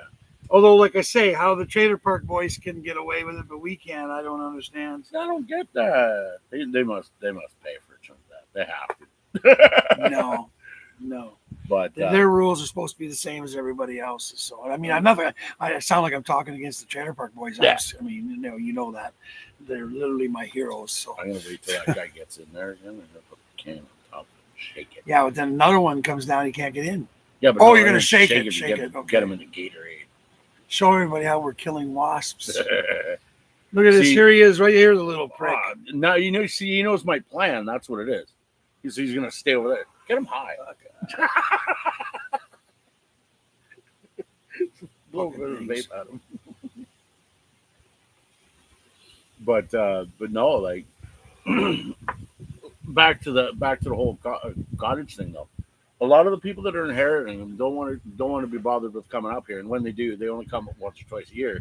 They don't want to be bothered with the annual taxes. Like you're talking $5,800, they could rent a trailer park or a trailer park site, dump a trailer on it for the season for $3,000 down our way or down my way. so they don't even want to bother. And it's a lot closer for them to do that, right? We're starting. So they let it all go. The township takes them over, and then the township's like, "What do we want to get out of this? We want our taxes back." One of the So they end reasons up I ditching want them to. off cheap. One of the reasons I want to sell my land when it's time is because people from Toronto now they filled up the Muskokas, Huntsville, Bracebridge, all Bring these your property places. taxes up. Well, no, it's not that. Now they're starting to buy property coming my way, Yeah. and then Ottawa people are especially since COVID, they're starting to buy properties out my way. So we're getting squeezed. Yeah. So that's why I want out of there. That's why my property value has gone crazy. Yeah. Because people want it. It's like Well, the but I more mean, the more you hold, the more it holds off. Honestly, Well, the more it holds all off, up- it makes more money. 100% up to my mother. If Yeah. she feels safe in that house still, and she's okay with it, then fine. That's exactly where she's staying. I'm not moving her out for no reason I at would all, unless she says, or the Alzheimer's people tell me, okay, it's time. She's she's going to be in danger now. Yeah. But I don't have any plans to do anything until I think the chances are better that she's going to go to me. It's time for me to go somewhere, or this and that or whatever. It depends on her memory. Like I say, so far her memory has been holding on, but it's gotten bad. But Yeah. I mean, it hasn't been getting worse. No. So No. at least not recently. But anyways, I don't want to take her out of her house. I mean, that's been her home for my dad built that home. For them. By the time he built that house, You were raised there? I or was like no, from- I wasn't raised in that house. That house wasn't even built till like 1980. That one. Mm. So Even my then, dad, man, my dad, shit. You're everything inside. 40 My years, dad easy. did what? You're talking over 40 years. Well, I was 18 in 1980. Yeah. So, but 40 yeah, years in a house makes one hell of a life, man. It does. But A lot of memories. for her, that's her home. and everything, so, but I've had people knock on the door because she sends them to me if they come to her doors, and like, are you interested in selling? Especially during COVID, I couldn't believe how many people showed up at the A door, lot of knocking people, on the door. pushy people, man. No, that's the problem. Well, they weren't pushy or anything. It's just I was surprised because usually I don't get that many visits there at all. And then during COVID, the one time you wouldn't think that people are visiting, they're coming out trying to buy properties to get away from the city, eh? Yeah. So we saw that. We saw that back in the '70s, but it was the Arab oil crisis, and that was, we called them the landers. Is all the people from the city started moving out because they thought with the Arab oil crisis, the whole thing was going to collapse, and you needed to be out in the country and So we went through that one already, and I'm not saying most of the people that came out stayed, but a good percentage of them did. Yeah. So, but now they've just fit in, like they're just part of our our thing out there. But now these new ones for the COVID, that's been a new thing, and that's where the for sale side. Like a lot of my neighbors all selling their places because they're being offered ridiculous money. I mean, before COVID, I mean, it's doubled the property price value with the house and everything up there. Don't own a dime, no mortgage, no nothing, just taxes paid every year, and it doubled. The value actually doubled in the last. When did COVID come? 2020, so 5 years. Yep. The property value doubled. Mm-hmm. So crazy, absolute craziness. It's the same as down my way. Well, everywhere the price has doubled for any real estate. For 100 acres of nothing, it's bush. It's Canadian. It's granite-based bush. Okay, there's a house. There's a hunt camp, but you're not going to farm there. You can grow weed to a certain degree. It's kind of harsh to grow weed there, but I mean, most of that land will be picked up by a developer, though. And no, not out there. No. Oh fuck, no. Are you kidding? You know develop in the fucking. But I just finished telling you, it's all granite Canadian bush. It's not. You're not building. You're not building subdivisions. No, that's not happening there at all. I had one lady she doesn't live far from there. She asked if I would be interested in selling. I said no. I said I have my elderly mother, and as long as she's happy in that house, this place does not get sold. That's it. That's all. We're the last two of my family standing in Canada now, so it's it's up to me now.